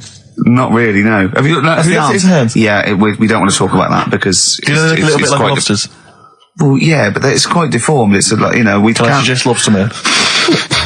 That's terrible, Vicar. That is terrible, Vicar.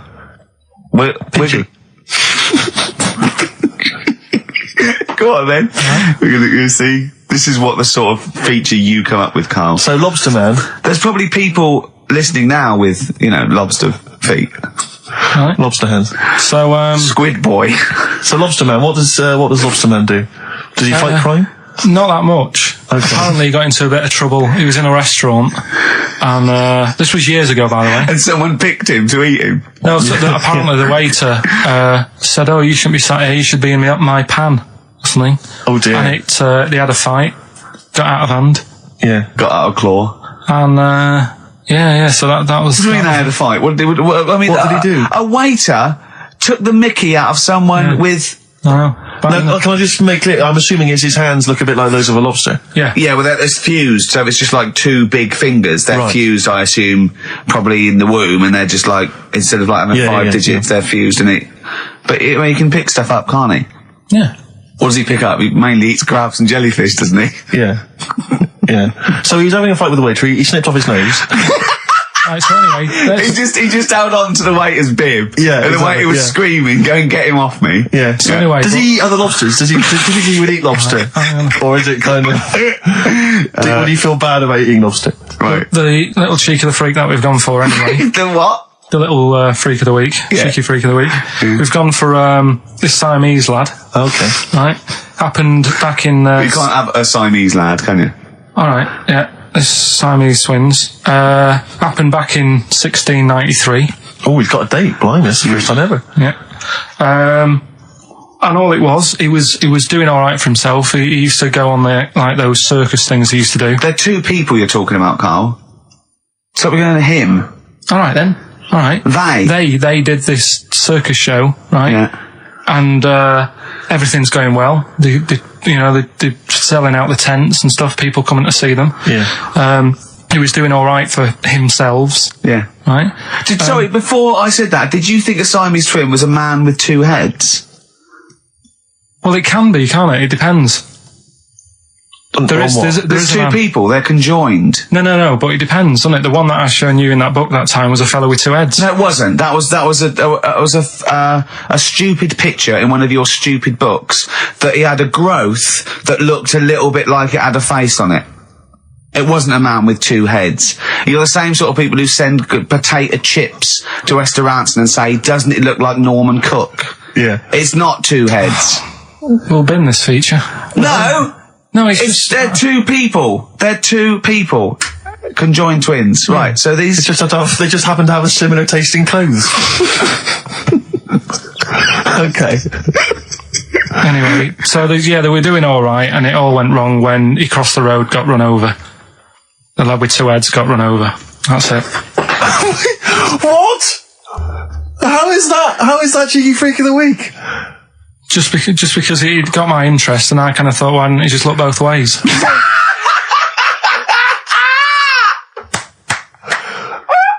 I'm intrigued to know why wasn't he looking both ways? I'm intrigued to know how you get run over. What was it, 1629? Yeah. Well, it's horses and that, wasn't it? Yeah. Oh, why wasn't he looking both ways?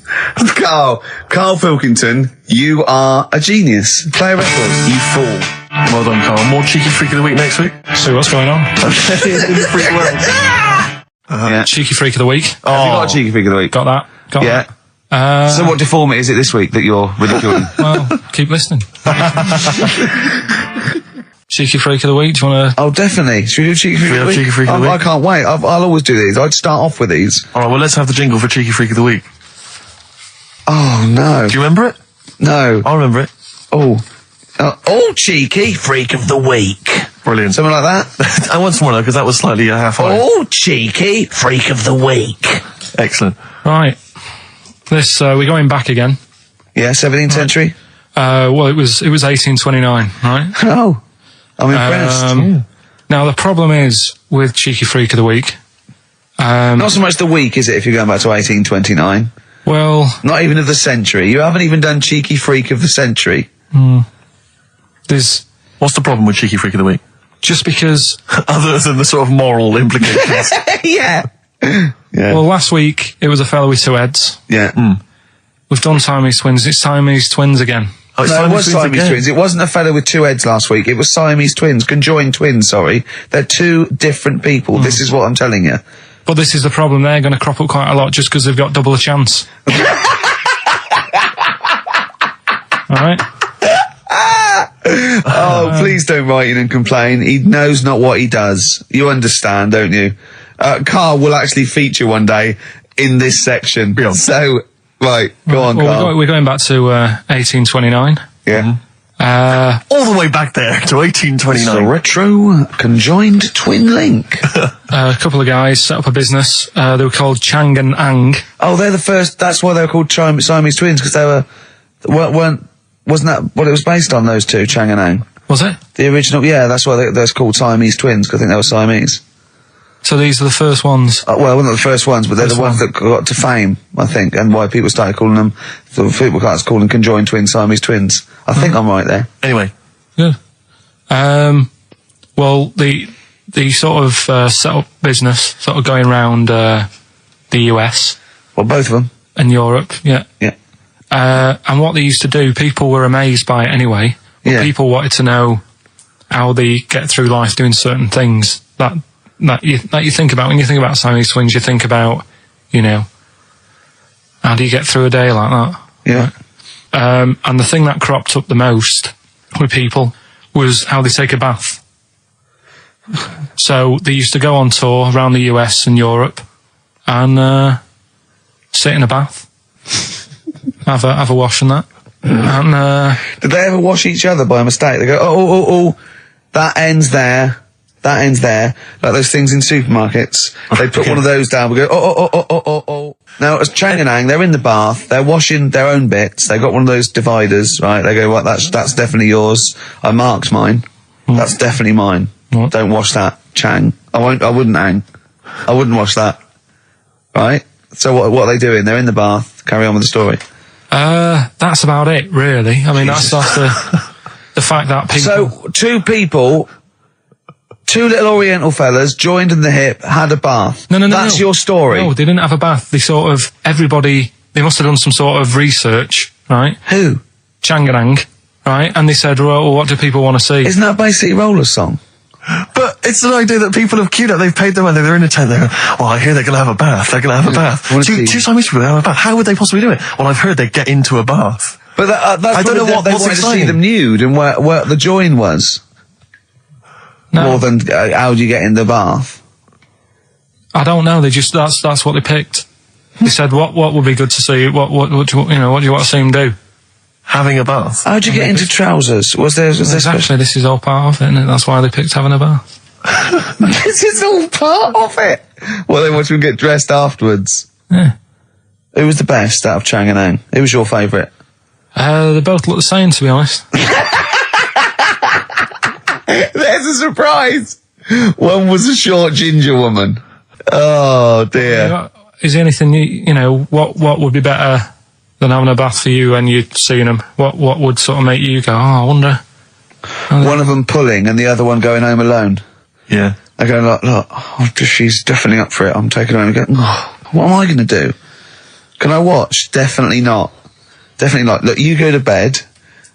I want to wine and dine her. But if he's got back to their place and they're going at hammer and tongs, but are you saying one of them? No, hammer and tongs were their cousins. Right. They lived miles away. Yeah.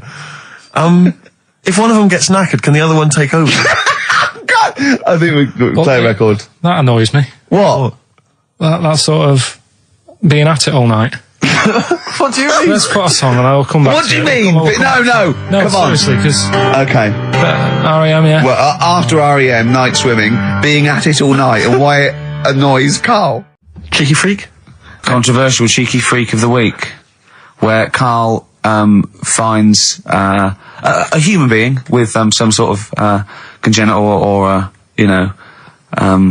imposed deformity, or So and we talk about that in a wry way. Do you think that's big and clever?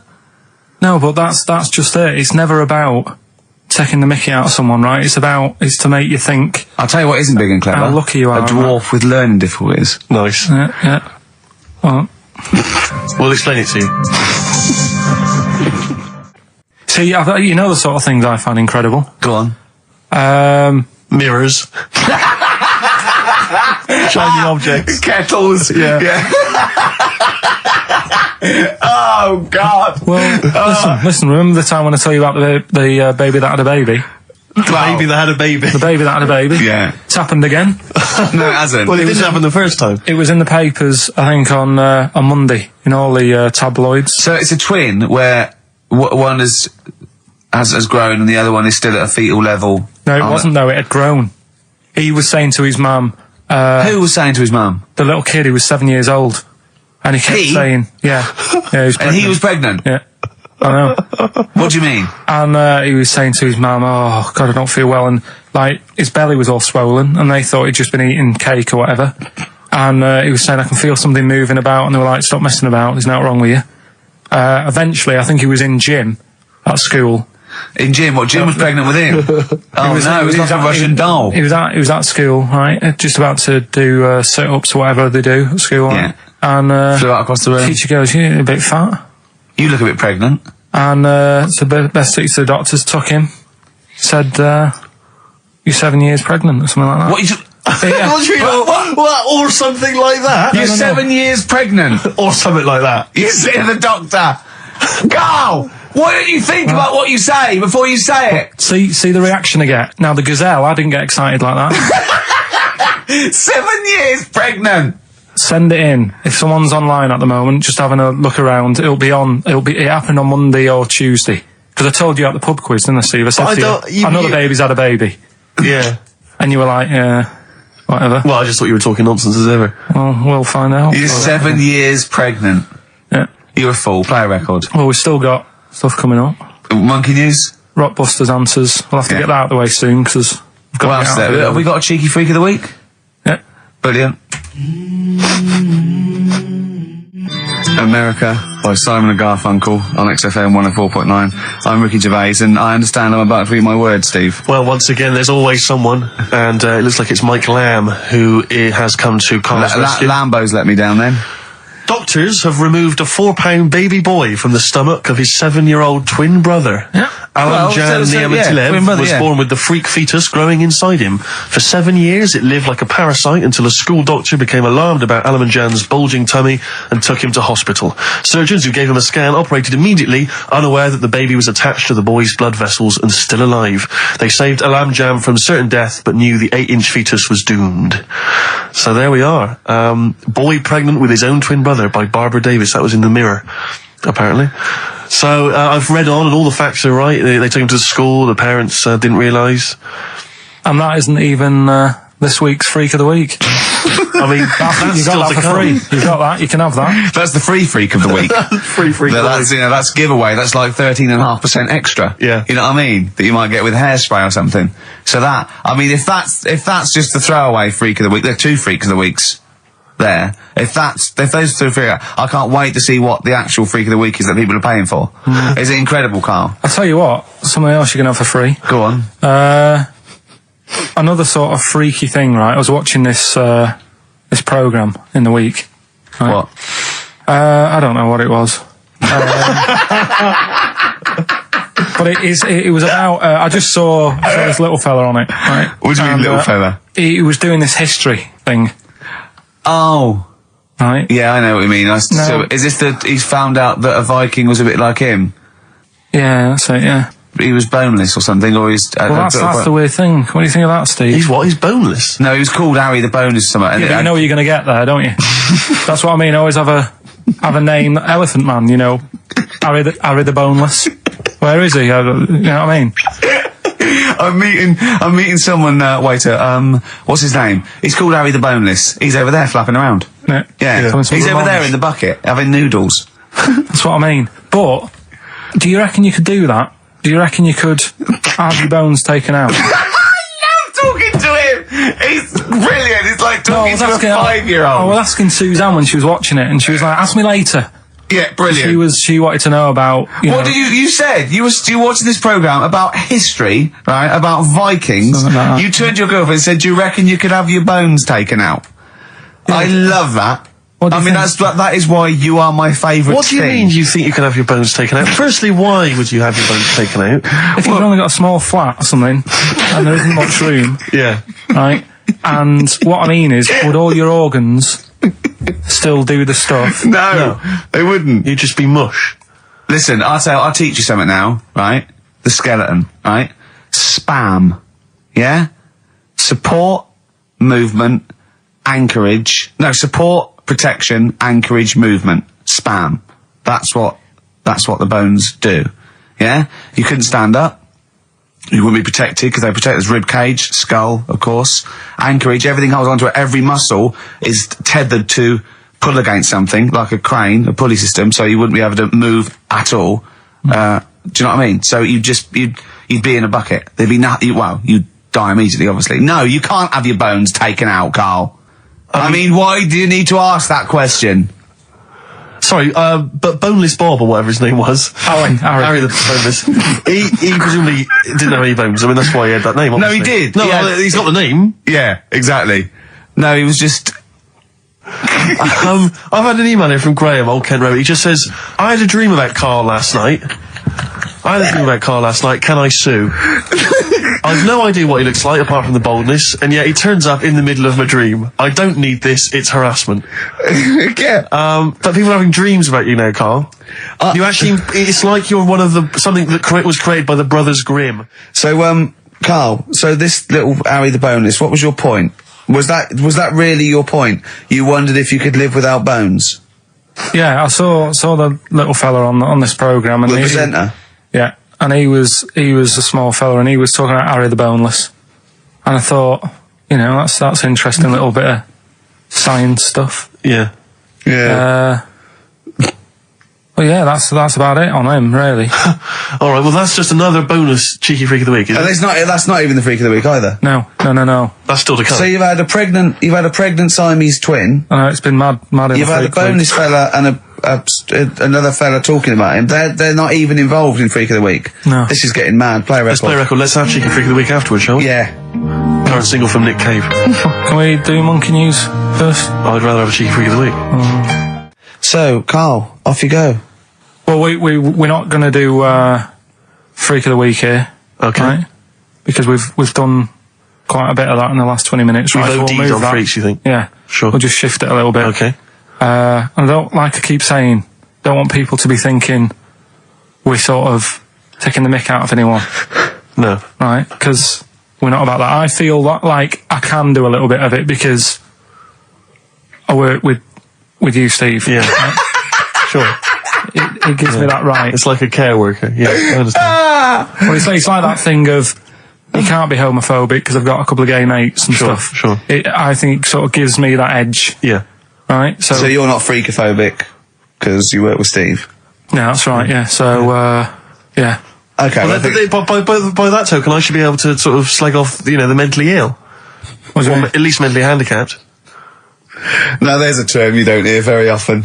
In 2003, there was the mentally handicapped. Isn't that what it was? I don't know where to start. But I'd like to apologise for the Lady Diana stuff, the term mentally handicapped, and any inadvertent racism that we may have stumbled over. What's the actual term then? Is it retarded? Right, come on now. Oh, chimpanzee that! Monkey news, earlier than usual. Getting excited because it's a special time of the week where we get to talk about a cheeky freak of the week? Freak of the week's coming up now. Oh, cheeky freak of the week. Right, well, we've had some interesting things we've been looking at. This week, it's about the strangest couple that ever got married.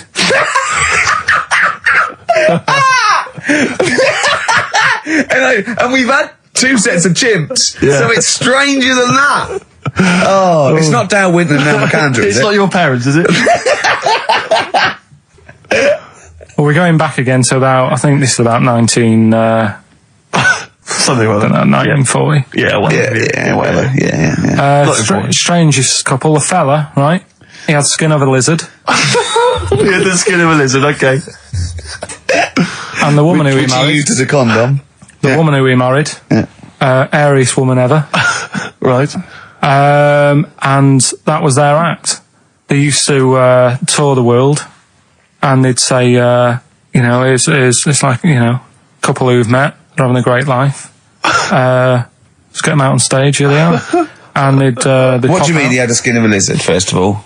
That's what he said. He had some sort of some illness. So he was called Lizard Man, and you like that because it was good description. I thought that's good. I'm here. Hello. Dude, we booked a table for 2. Who are you meeting? I'm meeting Lizard Man. Oh, he's over there. Yeah. You know he is, right? Yeah. I'm meeting the hairiest woman in the world. She's over there. Yeah. Yeah. So what did they do for their act? Now, bear in mind that we had some Siamese twins last week, and their act was having a bath. yeah. So I hope it's an improvement on that. What did Lizard Man? He came out and ate some flies, did he? I don't really know. I just think they stood there and that. Yeah, when you read this and it goes the most interesting fact ever, Lizard Man, and you go, that's enough. That's enough. I can extrapolate from that. Well, straight away I start thinking. I'm thinking, right. I wonder if they got the wedding photos. Right? And then, like you said, that they had a kid. Oh, what would that be like? Exactly. It'd be like an ostrich, wouldn't it? It would sort of like... That's what I was thinking. What did you think it would come out like, the baby? I didn't think what that looked like. I just was thinking, parents' evening. Do you know what I mean? You wouldn't want them coming up to the school, would you? So little Johnny, who starts off relatively normal, he's quite good at, he's good at nature, isn't he? And his mum and dad come into the room and they'd be looking around, wouldn't they? Well, it's always like that thing at school when, like, you find out your mate's mum and dad are really old. Right, Have you ever seen that? Yeah. When you go, your gran and granddad bought you? Yeah. The mum and dad. Yeah. And you go, It is weird. What's that we're talking about? He calls him mum. What was that? Oh, sorry. do you know what I mean? Yeah, And that's always strange. If you had Godzilla and King Kong as your parents, and it was, they're always fighting. They're always fighting, and like you say, you're in a school play or something. You wouldn't tell them, would you? You wouldn't want them coming up with a video camera. He didn't tell his parents he was in the... Well, exactly. You did Little Donkey. You didn't tell your dad, did you? And he came along and videoed it. Yeah. Kept it quiet. Don't want them to know anything. But you didn't... What was it was meant to be playing? You had a little drum, didn't you? Yeah, I was doing... I had a little drum. I think it was meant to be playing We Three Kings. Yeah. But we started doing Little Donkey and I thought I can add a touch to this. Sure, you improvised. Started playing along. It was like the first remix, wasn't it? It went down well. But yeah, that's all I was thinking with the Freak of the Week this week. That's what I'm saying about Freak of the Week. It's to get people thinking, right? Thinking how lucky they are. That, they don't have to... comb their face.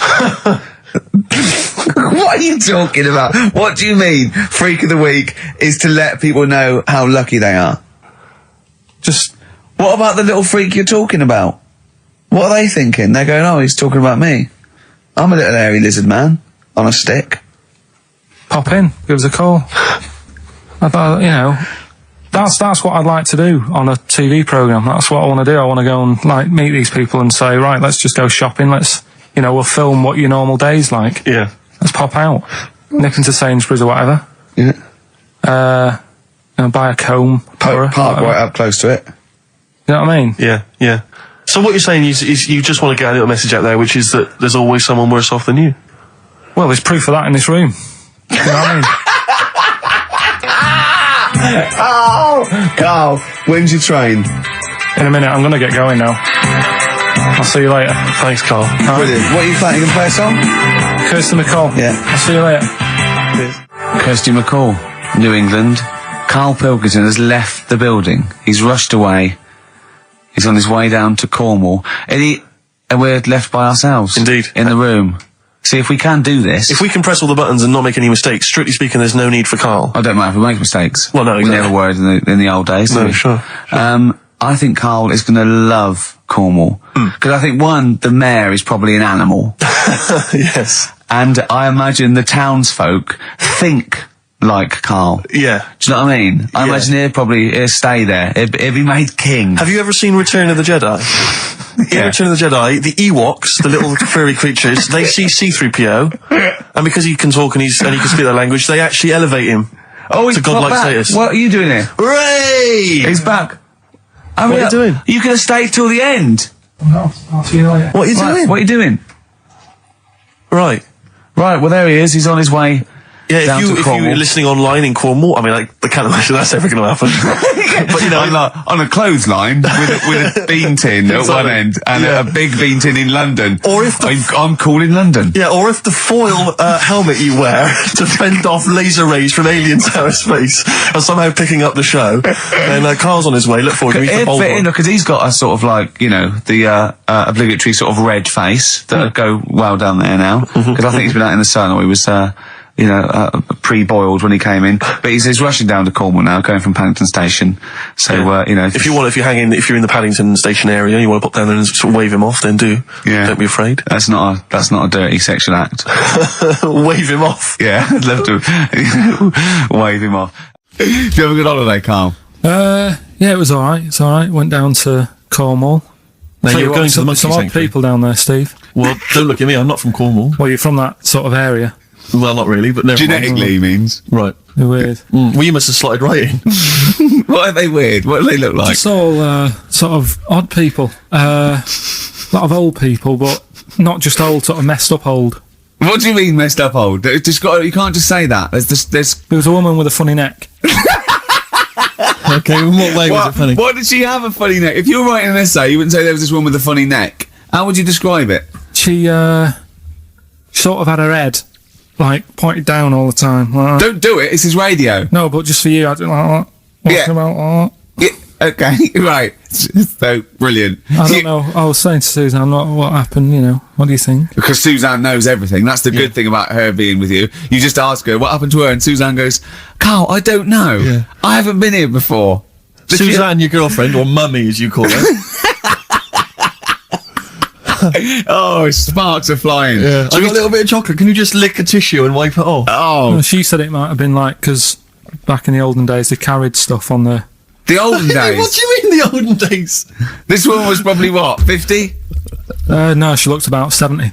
Yeah. But like I do on Cheeky Freak of the Week, right? I always turn it round and we get like something good out of it. Something positive, yeah. I said to Suzanne, I bet she finds a lot of money.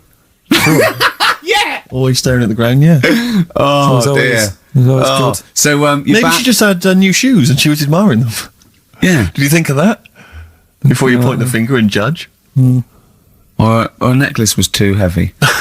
Exactly. So, you're back refreshed. Right, come on and Karl, we've got a lot to fit in now. We've insulted a lot of people.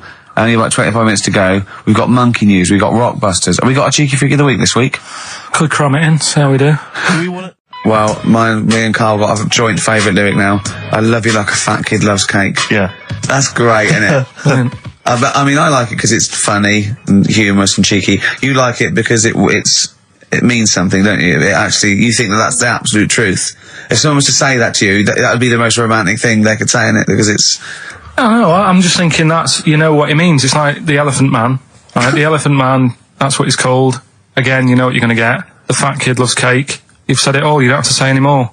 I can't believe it. I'll tell you what made his day the other day. I love it. Jonathan Ross said The Elephant Man is one of the best films ever made. Yeah. Endorsed by a celebrity. I know. Well, by a film buff, really. It is good though, isn't it? It is a very good film, yeah. We have got Cheeky Freak of the Week coming up. Right. It's got a lot of stuff going on this week. In the freak world? Yeah. Is it really? Yeah, there's loads. I mean, stuff that we can... The one that hasn't made it. God, this is one that hasn't made it, so we'll judge it on that. Go on. There's a woman, right? Do you know how, I mean, in a way, I thought Elephant Man, it was a bit tight because, they sort of took him on a freak show, did a bit of a road show with him and stuff. Yeah. There's some woman, I think she's in India, like now, who makes a lot of money because she's got 3 legs and like 7 toes stuff, and she was saying people pay quite a lot of money. Not Swiddy Patel. It's not that much money like compared to here, but over there it's like loads of money. Sure. And all you do is you go around to her house and you pay this lot of money, and people just go, oh, look at that Extra leg. extra leg. Right. It's quite a lot of money in that. So she hasn't even got to go out on the road anymore, like in the old days. No, People come to that's her. what annoyed me. It's like, well, you could get to them faster. You go and see them if they're paying the money. Sure. But yeah, there's... What she could do is go in and buy a pair of shoes, right, and then nick one on the way out, because they only put one out, don't they? Good idea.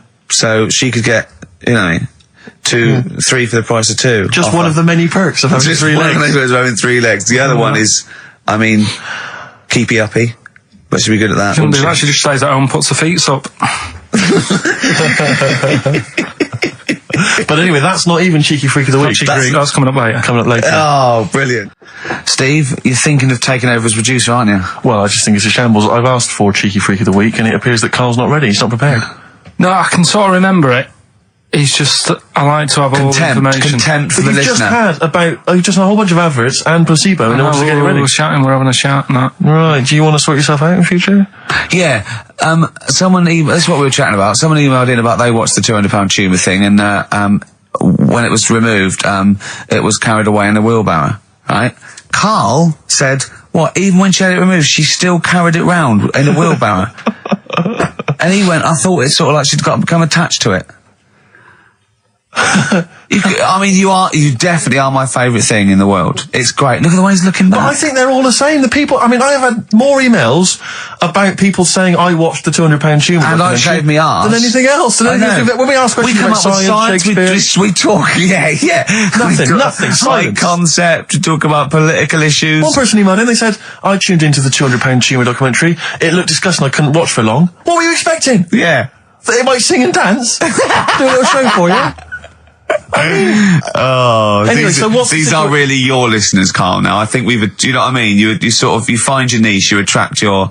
I think me and Steve are pretty much just here. I think the people that we had in the early days, Rick, they've long since abandoned us. They jumped ship. They've got jobs. Yeah. They've got jobs. They're out now. They've been released. Exactly. Yeah, they're getting their life back together. Carl, what's the situation with Cheeky Freak? I've got like a couple of bits. Like I say, I haven't got the in-depth stuff that I know. Oh no, because usually it's it's pretty scientific. Exactly. Yeah. Do the jingle. We've come up with a new one, haven't we? The Freak, say chic. Cheeky Freak of the Week.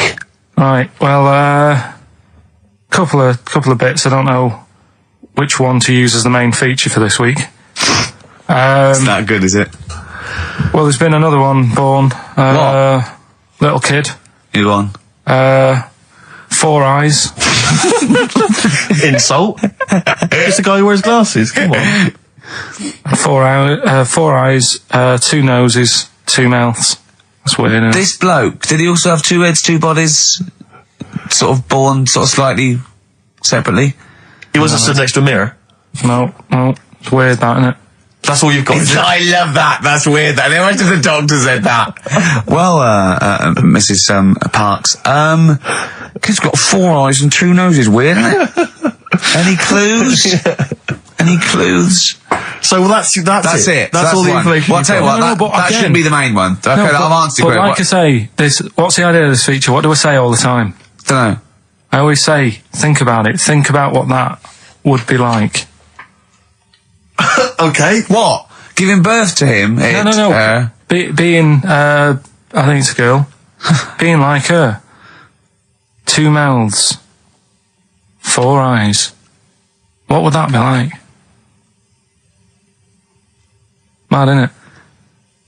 I don't know what this feature is. I don't know what do I. Is there another one? Is that you said? I hope everyone took the opportunity there during that silence to just think about what it would be like. I know I was. Could she talk with a mouthful? What? Is that allowed? Because she's got 2 mouths. Yeah. Would that be alright in her house? She'd be eating. Yeah, she can talk with one mouth and eat with the other. Right, well, listen, the main one, right? You've thought about that. That's good. The main Cheeky Freak of the Week. I haven't got all the details. Smallest person ever. Right. How big would you say that is? Carl is now sort of like holding his hands up like a fisherman, long ways. That's about 1 foot. Right. Smallest man in the world. I printed the thing off and I can't find it. There's a little picture of him. Right. The odd thing was... But why have you asked me how... Did it say, or was it a picture of him? I didn't really read it. Of course you didn't. Jesus. I just saw it and thought, oh, that's... What, you straight away assumed it was natural size? No, it was that big. But what do you mean it was that big? Little fella, like that. But why are you doing that? What? It was a page with a little fella. How do you know that was natural size? No, it was, because it said it's world's smallest man. And the funny thing is, I've read the first line. I always read the first line. It said, world's smallest man. Well done. The weird thing is, he got an head like a light bulb. The shape of it, apparently. I don't know if that's got anything to do with his shape and size. God. That big. His name's Mr. Watts. And the annoying thing is, what got me is, if you're that big, right, don't have your picture taken next to a fruit bowl. Why was he having his photo taken next to a fruit bowl? Don't know. Whoever the photographer was, obviously having a bit of a laugh. Yeah. At his expense. Because you would just stand in the middle of nowhere, you'd look normal and that, but he was stood there, just leaning on an apple. Leaning on an apple? What is this? In what world do you inhabit? This was on the internet. Leaning on an apple? Was it Tom Thumb? What is this? Are you sure it wasn't some sort of sci-fi show they were advertising? No, it was leaning on it. Can you just lean on the apple? Just lean on the apple there. Do me a favour, you stand next to my chihuahua. You're not taking the piss, are you? No, not at all, no. Would you mind leaning on this matchbox? Yeah. Leaning on an apple. And that's what, so he just said he's the world's smallest man leaning on an apple. Smallest man, said about his head being like a light bulb, I don't know what that meant. And I just thought, right, that'll do. That's that sorted. Cheeky Freak of the Week done. I think that was on like Monday. Right? I found that. I thought that's done. Printed it off. Forgot to get it off the photocopier. Someone's nicked it. Play a record. You got to... You know, it's just... Steve. No, can I just say, no, Carl, please, if I say, let's have Cheeky Freak of the Week, and you haven't done your research, you haven't got the information, just tell us you can't do it. But don't lead us on. Don't say this like on radio. Hold your hand up to me and go, how tall is that? It's nothing. That's radio. Nothing. It's nothing. I think it was that big because he was leaning on an apple. It's not enough information. But, imagine Trevor McDonald coming on, going, some news, some stuff. How big's that? How big do you think that is? Yeah. Because there was a fella, coming up after Chris Tarrant. Play a record.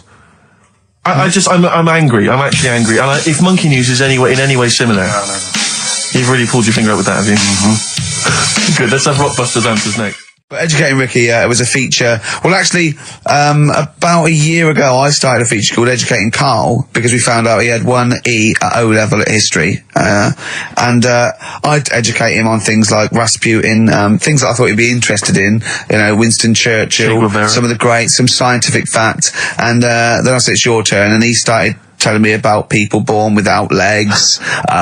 Some people have got a funny eye. There's a woman whose tongue's longer than her arm. And really, you know, turning the screw on education. So I don't know what he's got for me today. Maybe a dog born a cat.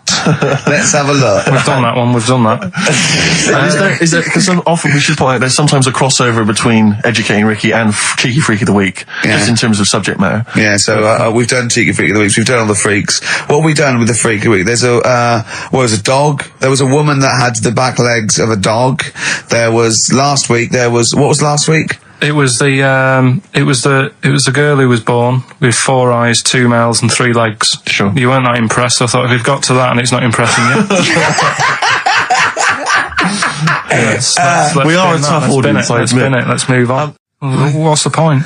Well, it was funny, wasn't it? And it wasn't offensive. Not really. It's not some of the best stuff that would have ever gone out on this show, but you know. Right, what are you putting up against exactly? Cheeky Freak of the Week? Well, that springs to mind. Yeah. Rockbusters? But I mean, the thing is, you know, the things that you have put out there, I mean, we better be really careful. Who's worried about complaints? I mean, it's not just swearing, is it? It's taste and decency and everything. Yeah.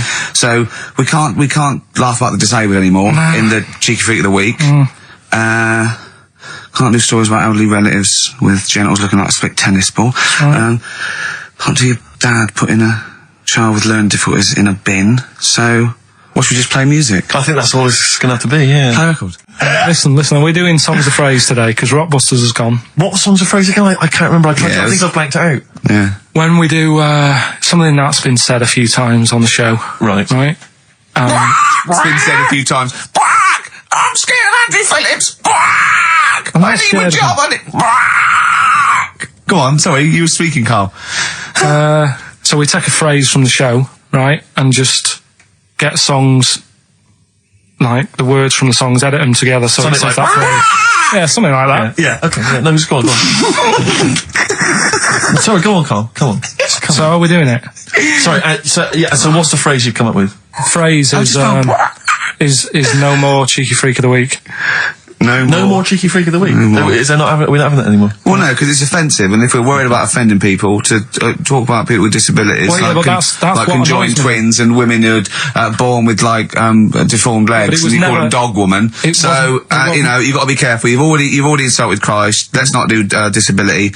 Let's do songs of phrase, shall we? Cheeky freak of the week was never out to offend anyone. No, it was to make you realise we how don't try and offend people. We try and entertain them. Right. Do you know the funny thing is? Right? You're saying about being cruel about people and stuff. It goes on all the time. On the news the other night, do you know those Siamese twins that didn't make it through the operation? Yes, yeah. Right? And this is why I'm stopping it, because I don't want people to think we're having a go at disabled people and stuff. Right? On the news, right? Yes. Before that operation, the doctors said, we're going to try and sort this out. All the doctors are going to get their heads together. Is that a good phrase to use? Yeah. Yeah. See what I'm saying? Carl, play a record. No, I'm just... Are you offended, Rick? Are you offended, Ricky Gervais? You're the one that's Yeah, but I'm saying, we're not out to offend anyone, yet it's always going on. People are always having a go. entertain. Please don't bring it down. Play a record. I hate it. Songs of Phrase. It's the mighty return of Songs of Phrase. No one has requested that. It's not due to public appearance. A lot of people have requested some swearing. They have indeed. But we had a lot of emails for that. But go on, Carl. And remind us again what exactly Songs of Phrase is and why we should care. It's just a phrase that we take from the show, make up by taking words out of a song, edited it together, right? The phrase that we're doing is no more cheeky freak of the week. No more cheeky freak It sounds like this. No more cheeky freak of the week. Right, so... No, that's nigh on impossible. Play again. You got to email in with all the songs that you can hear there, right? I think there's 5 songs. And we just want the names of the songs? Yeah, that'll do. Okay. All right. Do we just hear it again? No more cheeky freak of the week. All right. Yeah, it is good. It's probably one of the best you've done. It's very tricky, though. That's not too tricky. Play it again. No more cheeky freak of the week. And odd little things on there. I think it's probably worth a listen. So not bad prizes at all, Carl. Let's play it again. No more cheeky freak of the week. Well, we've started that going. Just the artists then. Ricky.gervais@xfm.co.uk. Ricky.gervais@xfm.co.uk. Once more, Carl. No more cheeky freak of the week. See, it's great. Yeah, not bad at all. A little bit of elbow. Nice to hear that again. This is the one red. XFM 104.9. Ricky Gervais. Sure. It's that theory, actually, right? Do you know how I've said before about babies, right? Yeah. But like little old people. Yeah. There was, no. Another of the great theories. No, the fact that, you're born and you sort of, you got no teeth, you got a little bald head, you can't control your bodily functions and that. Sure. Then you get to like... Sorry, you're describing yourself? Yeah, I was saying, you've got a dangerous No, ground, I'm just saying, that's how you're born. Yep. Then you get to about 70 or whatever. Yeah. All that starts to happen again, doesn't it? Right. Yeah. Now, there was a story in America about, just backing this up again, 70-year-old fella. 70-year-old fella, okay. Little bald head. Yeah. Right? Probably no teeth. And that. Probably, yeah. Nappy and that, right? Yeah, probably, yeah. Goes into... 70-year-olds pop the old nappy on your 70th birthday, take your teeth out. Goes into an off-licence to get some beer. Doesn't get served because they didn't think he was old enough. Right. Okay. Right, okay. Wait. Carl's back. Wait a minute, No, sorry. So they thought he was a giant baby that walked into an Forget off-licence. it. Weird, isn't it? Steve, forget it. Carl, please. I Forget need it. Carl to answer. No, that's the story, but it's weird, isn't it? Listen, though, we were talking about depressing news, right? And with that kid and what have you. Yeah. You see that thing in the week? There was 3 bits of depressing news, right? There was an old woman who swallowed a fork. An old woman who swallowed a fork? Yeah, did you see She's that? dead, the dork. An old woman swallowed a fork, so what did she swallow a spoon? Why did she, everyone knows she swallowed a spoon. When did she swallow the fork? What's her name? She, swallowed a cockroach. Right. Sorry, whoa, is this the old rhyme Sorry, now? is this a rhyme that you've got slightly wrong? No, You've changed dog for fork. This is the truth, is it? This is what you read? Oh, no, yeah. Sorry. Yeah, don't never confuse the two. This is what you read on a spurious website So some mentalist No, hang on, sorry, emailed you. just before you move on from that, there was an old woman who swallowed a cockroach. Yeah. And in order to get the cockroach out, she swallowed a fork? It doesn't rhyme, but it's good. She tries to get it out. With a fork? She went, well, I forgot. I'm thinking she's in a kitchen. Yeah. That'll do. She grabs that, she tries to get it out, and she lets go of it. And it goes, swallows a fork? Yeah, It was in the paper. The terrible thing was it was a gardening fork. It was awful, you know. Or is that stupid? That'd be stupid if it was a gardening fork, wouldn't it? I'll tell you what annoys me though with things like that. 'Cause in the paper, it was, well, you do, and everyone knows that. Honestly, no. Right? You do me head in. The way people say it must be great working with him. Must be brilliant. No one It's not, says it's that. a nightmare. It is a nightmare. Get on with it. Go on with I can't be bothered now. Let's just play a song. Because I'm interested. I'm interested. Yeah. Seriously, I am. Come back after this. No, let me finish the story. Come on. Long links. I'll tell you in a bit. I'm getting annoyed. I'm getting so angry. Alright, I'm the player record of Right, okay. Now, you were going to tell us something before we started winding you up. What were we talking about? We were talking about the old man who was mistaken for a small child. It was actually, the 70-year-old who they thought was underage. Right, so then we got on to, right, this is the old woman. I was saying, she ate a cockroach. Right? She ate a cockroach, yes, by mistake. How did she eat a cockroach? Why was there a cockroach? She was cleaning up, it jumped in her mouth. Right. So she immediately, the first thing she did was immediately grab a fork and plunge that down her throat. Yeah. Well, no, maybe not immediately. I mean, she tried other methods. She tried plastic spoons, her fingers, maybe washing it out, maybe going, I nearly swallowed a cockroach. Did she try that one? How horrible. Right, so anyway, the fork went down, and it's got this picture in the paper of, like, the X-ray, and you can see the fork just, like, going across like that. Yeah. Wow. That's mad, isn't it? Yeah. Well, it was, the fork was in her abdomen, was it? In an X-ray? Yeah. Are you sure she swallowed it? Sure she didn't just say that to the doctor? Like, how did it get in there? And you got a fork inside you? No, I know what you're getting at, because I remember years ago, do you know Dr. Steele? Do I know Dr. Steele? Yeah, he does... Is he the one on Richard and Judy? Right, what's he, a psychiatrist or the resident doctor? He just pops in and is that the sort of like the suave sort of... He's not that smart. I know what you mean, just a normal doctor fella. Sure. And, this was like in the 90s, and Richard and Judy said, we got the doctor in again today. We're looking at things that, have been inside people. And there's this one, right? Fella comes on, with an X-ray. Yeah. It's sat on a pint glass. He sat on a pint glass? That's what... He hadn't had it. Sat on a pint glass. I remember that story that was published about the bloke, and this is the excuse he gave to a doctor when he had to go and have something removed. It was a bottle of sort of HB sauce or something up his... what word can we say in case Andrew's listening? You don't need to, people know what you're saying. Okay. Right. Rectum. Is that all right? No, you didn't need to say it, but... Well, no, I think might as well. It's a medical term, isn't it? Doctors say rectum, don't they? Anyway. So the doctor got it out, and the excuse, he said he'd been shopping, been to Safeways, he brought his shopping home, and he popped the shopping on the front step, and he realised he's locked himself out.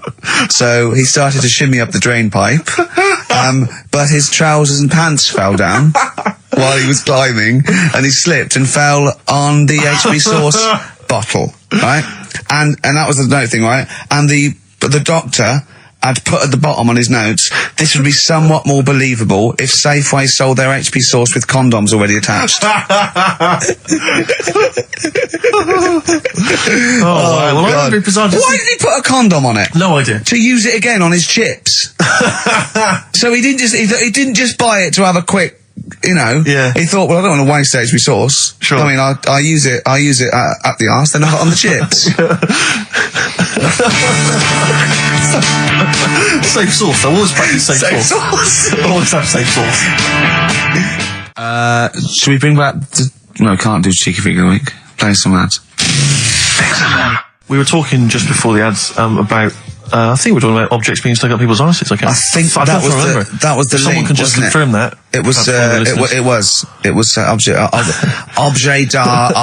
Objet d'art. RCS. Objet d'art. Objet d'art. Which maybe that's a new feature. Objet d'art. Objet d'art. Using objects you stuck up your French for stuffing stuff up your arse. Yeah. It's like they had a hook. Yeah. Why didn't they have a glove? A hook is never a glove. It's not a practical enough thing. It is if you're abseiling between two buildings in a hurry, because then you can just use it straight down the wire. But a hook is such a grotesque thing. I mean, don't have a go at them. But I mean, there's no one except that weird guy who was up in North London who's still got a hook for a hand. Well, I think it is useful.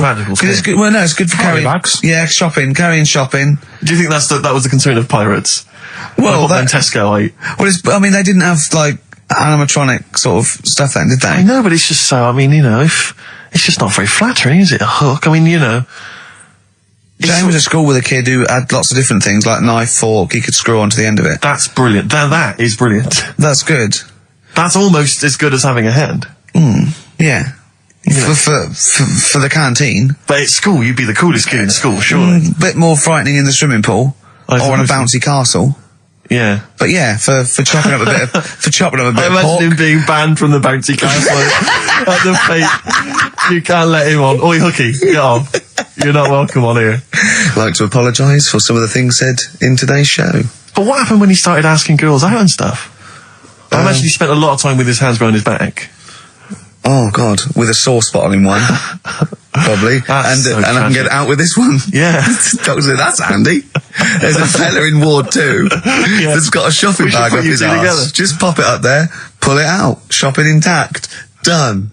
So, who's the winner? Answers. Well, let's give us the answers first. Right, well, this is how it sounded. No, it's not rock, I'm calling it rock, but just because they're all interchangeable in Alright, Paul McCartney, Cheeky Girls, Sugar Babes, Space and Beatles. Okay. Right. Brilliant. You've really, if you're not interested in it, Carl, seriously, mate. Found myself sat there, right, I'm not having a go. I know we've stopped Cheeky Freak of the Week and all that, right? So I'm not going to be having a go. Christ, I sat there. I'm scared. No, I'm not having a go. You've always got to remember that. Go on, just get on with it. Get on with it. I'll apologise after. I'm just saying, watching Wimbledon, it wasn't, one of the major games. It was little fellas in a wheelchair having a game. Little fellas in a wheelchair. Right. But for me, great. They're doing a sport and everything. Don't put it on the telly. What was up with it? There wasn't like a rally going on. No, do you know what I mean? Do you know normally, like with the well, not to Enman, but with some of the other with some of the other players and that, they're playing for ages, aren't they? It's like, who's going to win this and that? Yeah. None of that. It was just like, hit it, net. Oh, Christ! Oh, God! I don't know what to do! And people would like sat there watching it as well when they've got other games going on in there. That's what I can't understand. If you've paid your money to get in, yeah. Like I say, good on them. If they, do you know what I mean? But it would have been. And they all start first in the marathon. I just thought it would have, given the game a swing ball or something. Yeah. You know what I mean? No, yeah, I understand. Oh, God. Yeah. There's never anything XFM in the community.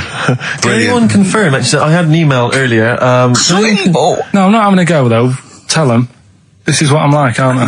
Sorry, this is recording you as well. What do you mean I'm not having to go tell them? Do you think you just said that to me? Do you think you haven't got a microphone? You just said to London, keep wheelchair sport off the telly because they can't get a rally going. You called them little fellas in wheelchairs. What? And I meant to go, what Carl meant was... What? They can hear you as well. Yeah, I know. It's just that they might think that I'm having a go. and I don't want to. That's why I stopped Cheeky Freak of the Week, because some people got the wrong end of the stick. Right. And what have you. So, well, it was funny that a woman was born with deformed legs. They might think you were taking the mick. So anyway, I just was wondering if anyone could confirm. We had an email earlier, I forget who sent it in, but thanks very much indeed for it. They said that the Paralympics began this week, and apparently during the opening show, the entertainment was provided by Riverdance. Now, I don't know, I don't know if that, I can neither confirm nor deny that, but it does seem rather tactless. Let's play a tune. Ricky Gervais. Don't put my name to this last link. Don't put my name to this last link. Ricky.Gervais, XFM.co.uk. Oh. Magic, Virgin, if you're listening, we are available probably sooner than we thought. It was alright, I'm a bit worried. Like I said, the last thing that we just talked about, I don't want people thinking, we're having a go at anyone, because it does do me head in. Because I'm the one who always has to deal with it as well when people do. What? We're just having a chat about tennis and stuff. Yeah, the little fellas in the wheelchair, as you put it. Yeah, what are you worried about? Just that they think we're having a go and that, because sometimes I do have to take calls and deal with all this stuff, right? You don't see that. You don't see the hassle I have to go through. No, but I don't often say things where I'm likely to get a complaint from someone. But I'm just saying it wasn't meant to be taken badly, do you know what I mean? You're allowed to say you thought the quality of tennis, because they were confined to a wheelchair, was poorer than, say, Sampras versus Agassi. I don't think that's in question. It wasn't as good a game of tennis. That's what all you were saying. You weren't saying they shouldn't play or... Wreck the grass. Right mess. Well, stop. I'm just saying as well. I can confirm, incidentally, we've had several emails, I can confirm that Riverdance opened the Paralympics in Dublin recently. So I'm sure that was very good, very entertaining. Leave it then. Yeah, no, I'm sure it was entertaining. They're very good. Who was it that thought? Was it Jimmy that thought it was short for Paraplegic Olympics? Really? I've no idea. Yeah, it's Parallel Olympics, isn't it? It's yeah. Right. But as we pointed out, that would be pretty much blow football. Yeah. There wouldn't be many sports in the Paraplegic Olympics. It stands for Parallel Olympics. I'm educating, Carl. Don't let me I'm educating. I'm not saying funny little fellas in wheelchairs playing up the grass. What? I'm always educating. I'm always telling you about stuff that I learn about and that. That you get off-handed over, and it's about a monkey who became king. No. No? Have you got monkey news this week? Got a little bit of monkey news coming up. What does he do? Drive to Spain, rob a bank, or get married? No, we're done all them, aren't we? We have done all them. Yeah, it's a good one, it's a good one. And in fact, it's a bit related to what we've been talking about in a way. Oh, God. I've had a lot of emails, actually, people saying, Carl, please don't leave, we don't want to see the show ending, blah, blah, blah, blah. We've had a couple of calls bringing back Cheeky Freak of the Week. And do you know what Carl said? He said, a bloke on the phone said, bring back Cheeky Freak of the Week. He went, can't, not allowed. I don't know, And he went, go on. He went, well, no, I had a story today. A fella born with 2 dicks, but I can't do it. Now, Carl, you cannot not do a feature about a fella born with 2 dicks. Well, we'll look if we need it. I mean, how much more have you got on the Chinese? We're done. We've done that. We've nailed Chinese. We've done it. That's done. That's put to bed. Fella with 2 dicks, please. No, we might get round to it later. But, like I say, Cheeky Freak of the Week. Sort of, we've put that on hold at the moment. Sure. Right. Oh dear. That is so naughty. This show's been a bit naughty, I think. I don't know what's happened to us. I think it's like sort of end of term sort of madness, but I think we've got to calm down here. We've been a bit naughty there. We've said, bloke with 2 dicks. We said Chinese people don't talk properly, which is a little bit offensive. Yeah. Know what I mean, Carl? Well, they don't know. Right, okay, let's leave it now. Okay, stop there, Carl. Carl does not necessarily reflect the opinions of XFM or any other human being. If you think that me and Steve have been being offensive, we are strongly behind the guise of irony, satire, and ignorance. Carl only has ignorance and hate. Yes. No, but as long as you say something good about someone, you can also say something bad about them. How does that work? Go on, and give us an example. Well, Chinese. Yeah. Great people. Right? Good. The women really good looking as younger people. No! What are you doing? I'm just saying, as long as you know what I mean, there's good and bad and everything. For every what are the old ones like? They don't age well. What do you mean? The fella in Karate Kid, the teacher, is only about 36. What are you started this. We started this. Oh. Fact. So, Songs of Praise. There's a fella who was in a coma for 20 years. Just, they kept, like, taking him through, like, the normal day. They take him to Alton Towers and stuff. He doesn't know anything about it. Just kept going through the motions. Don't know if they kept charging him. Kept putting him through all that. He eventually came out of it. 20 years. And went, stop taking me to Alton Towers, it's shit. I just thought, imagine how much post he had. How much post?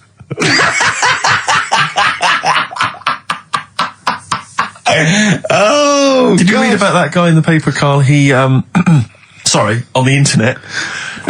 He in about, I think it was about 1984, 85, he had a terrible car accident. But this must be it. He went into a coma. This must be what he's talking about. Well, they didn't take him to Alton Towers. Of course they didn't. But you've got to try and decipher the truth from the conjecture, from the thing that I mean, don't forget, Carl realises that he's had a dream. He talks to Susanna and goes, that was good, wasn't it, last night we were in the plane? She goes, no, that's a dream. He goes, oh yeah, where's my cornflakes? You got to, you know what I mean? I can now decipher what he's actually seen, what he's read. Well, go on, what did you... Well, I'm assuming it's the same guy. It is the same guy. It was a guy in some small American town, and he'd had a car crash, and he'd gone into a coma, and his wife had left him. She'd gone on with her life, because he'd been in a coma since then, and he had just woken up. Marriage wasn't working. Marriage wasn't working. He just wasn't paying her enough attention. He actually she was pregnant at the time, and so now his daughter is basically the same age as he was when he went into the coma, and he's just started coming around. He's just started making jokes. They said, how do you feel? He said horny, which I thought was quite witty for a man who'd been in a coma for however many years. But anyway, so he's slowly trying to rebuild what life he can. What do you make of that, though? Because the thing is that he's missed. Imagine what he's missed, Carl. Imagine the music that he's missed. Live Aid. Missed Live Aid. Live Aid. He missed Phil Collins playing in 2 continents in one day. Frankly, I'd be devastated if I discovered that. Missed Bros. Yeah. Yeah, so he doesn't, so he'd put on ripped jeans and they go, passe. They just have to send him a series of those, I Love 1986 programs with Kate Thornton filling him in on what he's Exactly. Peter Kay reminding him of space operas. Yeah, he remembers those. Talking rubbish. Yeah. So extraordinary though, isn't it, Carl, to think? No, obviously. So had he aged much? Because he hadn't had any problems or anything, no worries. Well, he probably wouldn't have, physiologically, he probably wouldn't have the wear and tear of a 43-year-old man. Because he wouldn't have had sun, he wouldn't have had sort of nicotine, beer. Unless they were just feeding that to him. Anyway, still, yeah. So you'd feel groggy though, wouldn't you? Yeah, you might feel a bit groggy, yeah. Well, he's not fully back to normal. I mean, there's some kind of residual brain damage. Yeah. But nevertheless, he can form sentences. He's got no real memory, so he can't remember a lot of things. It was just when I saw Carl, have you been in an accident? So giving the answers out for what's his name? Oh, later, play a tune. I'm bored. Snoop Dogg. Yeah, this programme was on. I think it was Wednesday night, something. About this little lad. It was a fella and a woman at the same time. What do you mean? Like a cartoon with a secret identity? by night? What do you mean? He had both by day a boy, by night a woman. He had it all. What'd you go? Sorry, wait. So he had male and female genitalia. Yeah. So what do you call someone that's born like that? Weird. Yeah. Now, what's the term for it? Go on. You know it. We've talked about it before. Aphrodite. Really? So close. Hermaphrodite. Yeah, hermaphrodite. Yeah. That's weird, though, isn't it? Yeah. And he had the ball. Yeah. And he had the... Well, what happened was he was born, right? Obviously. And the doctor said, there you go. Lovely little boy and girl. So the mum was like, what? So he said... No, I don't think the doctor was sarcastic. Yeah, what? I don't think the doctor was sort of dissing them. Yeah. There you go. What do you mean, doctor? I'm going to have a look. Exactly. There's a cock, there's a minch. All right, see you later. What are you going to call her? Hit. But doctor, what do you mean? Have a look. He wasn't sarcastic. He didn't give clues. Tell me what you mean. Give me a straight answer. He probably went, oh shit, she's got a cock. He didn't go... He wasn't sarky to the parents. No, but I'm just getting across. Do you know what I mean? I always had a little bit just to... Yeah, I know you do. Yeah. You should be a newsreader. Be brilliant. So there's a little kid lying there. Yeah. And the mum says, you know, what am I going to do then? So the doctor, I mean, I'm condensing this. It was like an hour long. Sure. Yeah. So he says, she said, what will I do? And the doctor said, well, he's not sort of well hung. Right. Oh, so he's not sort of well on. This doctor has been struck off since for saying these things. It was a real doctor. It wasn't Dr. Fox. Yeah. Right. So the doctor said, so I recommend that we make it a woman. Right. So they sort of do a little bit of jiggery pokery. Yeah, a little bit of work. And I don't think that's true, Carl. No, it is. It was on the programme. But I think they can tell really what they were meant to be from their chromosomes, can't they? They can tell whether they're X, Y, Y, or yeah, X. It's not very well hung. No, I tell you what, because back then, when this was going on... Yeah, no, I'm just thinking they might not have had it. The doctors then thought if you had a kid, right, and you thought, it's a bit ugly, maybe it'll have a better life if it was a fella. If it was a girl and it's a bit ugly and you think it's going to get hard time. Right, don't talk shite. What? What? That a doctor would go, right, you've had a young girl, I'll tell you what, she's a pig, let's pop a cock on her. Don't No, I'm not saying that. What I'm saying is, say if you have like I say, a girl, I just think it's harder if a girl's ugly and she's growing up, she has a harder time. Yeah. Don't you agree with that? Possibly, but you don't change someone when they don't... You don't change their gender because they're I'm just saying, what I'm saying is the Elephant Man would have had a harder time if it was Elephant Woman, is what I'm saying. But listen to me, listen. What the doctor was saying is, if you get a baby before it's 2, back then they thought you could sort of say, well, instead of giving it a go-kart, give it dolls to play with. Right, back when? What are we talking about? The Middle Ages? Well, we put a song on, come back to this. Yeah, it's Bruce Springsteen, Atlantic City. Bruce Springsteen, Atlantic City, on XFM 104.9. Okay, look, have another go, Carl. What were you saying? As an hermaphrodite, he was born with both sets. The doctor said he's not well hung, let's lose that. Let's get rid of that. Let's make it into a girl. Okay. I'm with you so far, go on then. So, anyway, gets away with it a little bit in the early years. Right. Starts going to school, gets away with it a little bit. Sure. Right. But then, do you know when you get to that age and your head goes all funny? Like when you're a teenager and you sort of, I don't know, your skull goes... Mine never did. What are you talking about? No. That's what teenage years when you look a bit odd. Do you know what I mean? You go from being quite a good looking person and then your body starts growing at a different rate, so you never know till 21 whether you're going to be a looker or not, or whether it's just I know, right. Go on. Yeah, I'm still waiting. So your head grew outwards at exactly the same rate, didn't it? That's why it's your head grew faster than your hair. He's got a lovely head of hair, just below the skull. Yeah. He's got a little afro in there, but it just couldn't get through the follicles. It couldn't catch up the skull. Expanding. Oh, bless him. Oh, come on, Baldy. But the thing is, right, so you see these pictures of the lad stroke woman who's trying to be a woman at the age of 14, 15. Sure. Yeah. She's got one of them big heads. Right. Like a lad. She starts having a hard time. She doesn't want to play with the mates, with the dolls and all that. She's more into go-karting and that sort of thing. Gets to an older age. Yep. Decides to go back. Is now sort of with a woman and having a life of a fella. But did did the doctor keep it for him in case he needed it? No, he's had one put on though. Has he? Where'd he get that from? Don't know, maybe that bondage shop. What do they do when they do that? Do they put on what do they do? Maybe someone could call in and tell us. If you're a woman and you have a... Do you want to speak to someone who's got that information? Yeah, I do want to know. What do they if you've got that information, I don't want to talk to them. Do they construct one? Do they construct it? From plasticine? Or do they whack on a dead one? What? What? Whack on a dead one? Yeah. What?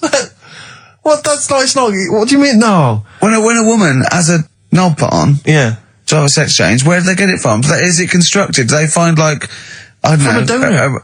A donut? From a donor. Oh, well, yeah. A donor? Donor, yeah. Yeah, but presumably it's like... Maybe there's someone who wants after they're dead, I mean. No, I thought very few people. It's not like giving someone a kidney and then sort of like celebrating with them. Maybe if you're a guy and you want to become a woman, you've got one to spare. That's true. Yeah. Well, a swap. Yeah, just do a little swap, probably on the internet or something. Or Noel Edmonds. What do you mean? On Swap Shop. He's not a man. No, but you could go, we got a fella here who, got a lovely, nearly new, unused penis. Keith Chegrin out in kind of Bognor Regis. Wants a couple of tits and a fanny for that, so, call in. It is weird. I mean, I don't want to go on for this too long. We've probably got about a minute left for the first half hour, and I reckon should can this sort of... What, 30 minutes of genital talk? Just quickly, on a Saturday afternoon? There's one in a museum. I think it's like that London Museum. What? One what? Well, do you know like how people are buying weird stuff and that to put in museums? Yeah. There's this device that, I mean, think about it, years and years ago they used to torture people, didn't they? Yeah. Really badly. Mm. And the device that they've got... There's no real good torture, but go on, I see your point. Yeah, but this device, right, think about it, you've done something really bad years ago. Yeah. Right, and you're thinking, oh, what are they going to do? Do you know what I mean? Could do anything here, it could be the end for me. The device they've got is this thing that you put on your bits, as a fella, and it's sort of metal, so it means you can't sort of, you know, get excited. It puts a stop to you, sort of... That wasn't a torture device. I think it was a Victorian thing to stop adolescent boys wanking. They used to have things like wrist things as well with like spikes on them. It's not a torture device. Isn't that? Well, not really. Imagine that being captured by right, you're never going to get hard on again. All right. Not really a torture device, is it? And there wasn't that many nice looking women wandering about anyway back then, was there? Didn't get excited about stuff. What are you talking about? Well, they filthy, they stunk and everything back then. Right, we've covered that. No more of that talk now, right? Let's move on. Filthy, all Victorian women, filthy and stinky. Yeah. Oh dear. Better Rolling Stones and set up the old songs of phrase. Yeah. Stones, Beast of Burden. We've not played it before. It's an absolute gem. We're not doing Cheeky Freak of the Week anymore. We're not. No. Don't want to upset people and that. Sure. But there is a good freaky programme on this week. Go on. I think it's on Channel 4. Yeah. Got a woman with a big head on it. No, I think it's BBC Two.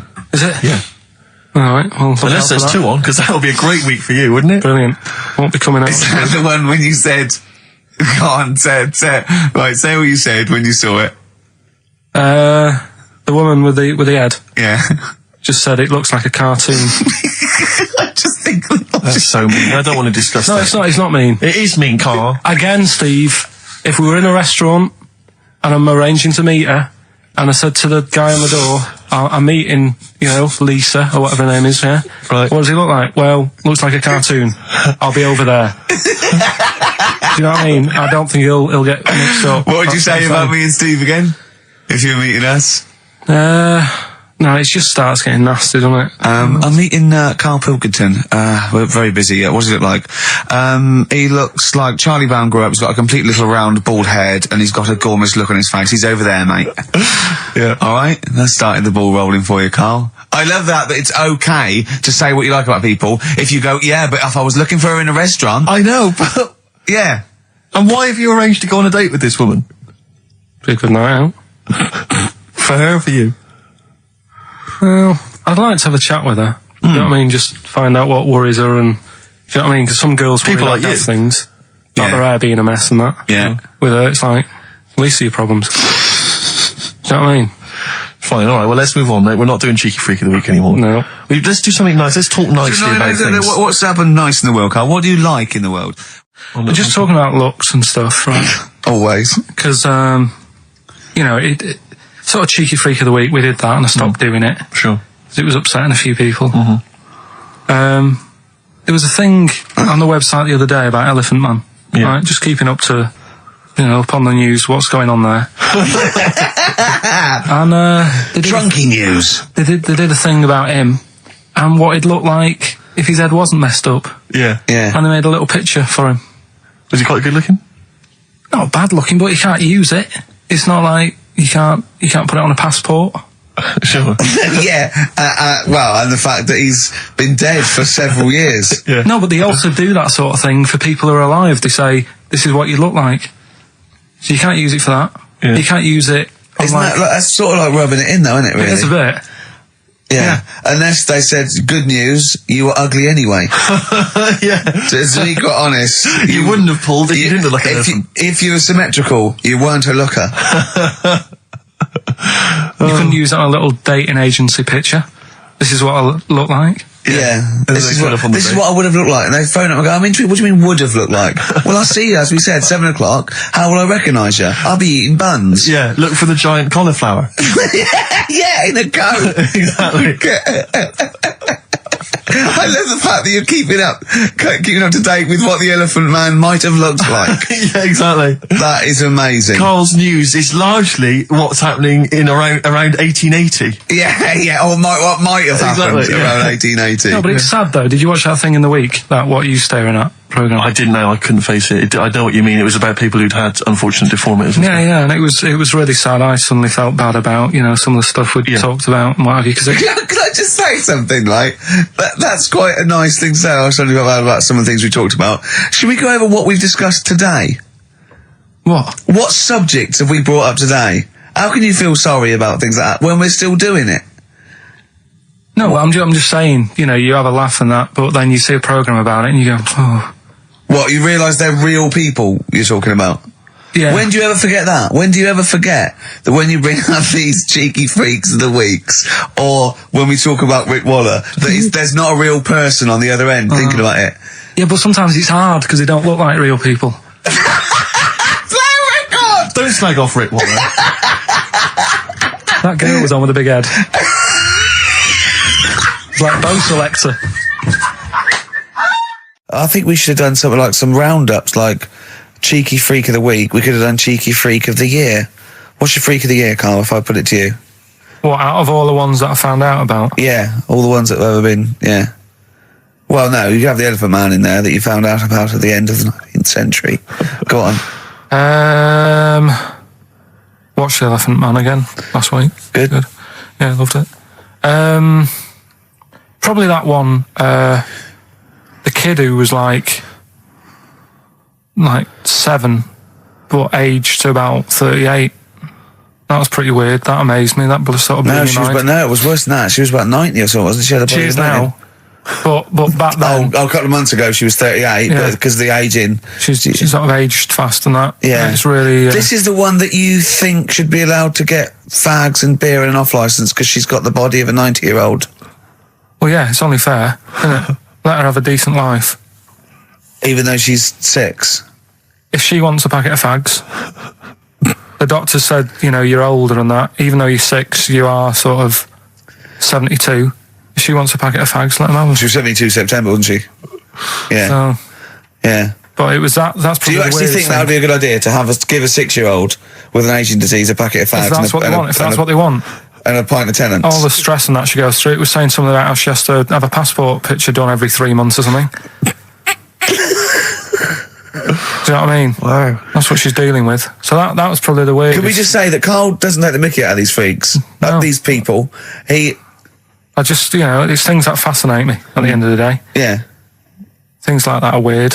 And things that, there's certain things that people get excited about that I think, well, what are you getting excited for? Like what?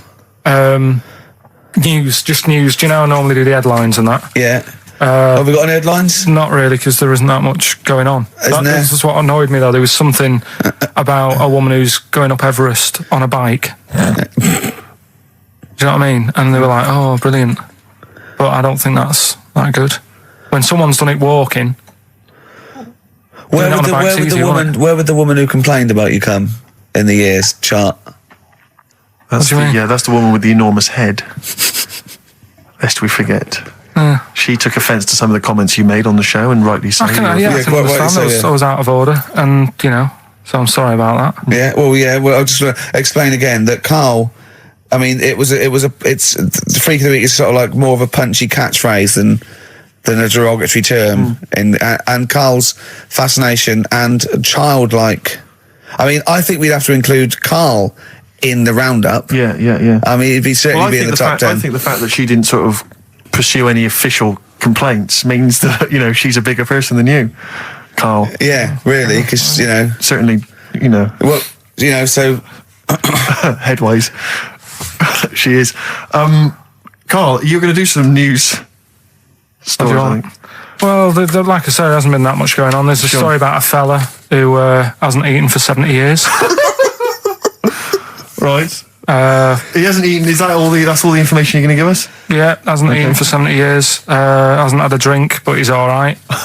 That's rubbish then. Next. It's not rubbish. Yeah, it is, yeah. Next. Well, what is it? How is that? How is a man not eaten or drunk for 70 years? It's that thing, isn't it? Your belly gets used to it or something. Steve, has he misinterpreted it or is it rubbish? Well, it does, to be honest with you, it doesn't actually offer any explanation. It just says that that's what happened. Right, so that's rubbish. It doesn't go on to anything else. A woman's had 6 organs transplanted. Woman needed a new kidney, a new heart, a new stomach, a new liver, new kidney, intestine. Does that mean that she's the same woman? I know. You'd just say forget it, wouldn't you? Yeah. Wouldn't you though? Well, not really. You know, the organ is just a lump of tissue. If you're that knackered, call it a day. And don't waste time with that. Yeah. And good advice. There's a woman who hasn't slept for 8 years as well. Well, that's impossible. Again, you want to see that, Steve? Yeah. That's the news for the week. Yeah, all rubbish. Turn off Next. Do you want to apologise once more for anyone you might have offended over the year? Yeah, like I say, I never want to upset anyone. We're just chatting about stuff. It's just chatting. It's from the heart. You see something, you say, "Oh, it looks a bit like so and so," or "Isn't it a bit?" You're not really, you don't really try and hurt anyone's feelings, do you? But I think most people know that. And I've got to apologise for laughing at anything you say. I actually can't help it. Again, it's not vindictive, but when Carl comes out with some of the things he says, it's impossible for me not to laugh or react. So have a Merry Christmas, everyone. Well, before that, Rick, is there some final for the year monkey news? Tell you what, let's play a good song. Okay. Right, we'll have a bit of monkey news, and then that's it. A bit of Amy Mann, then. Perfect. Brilliant, this one.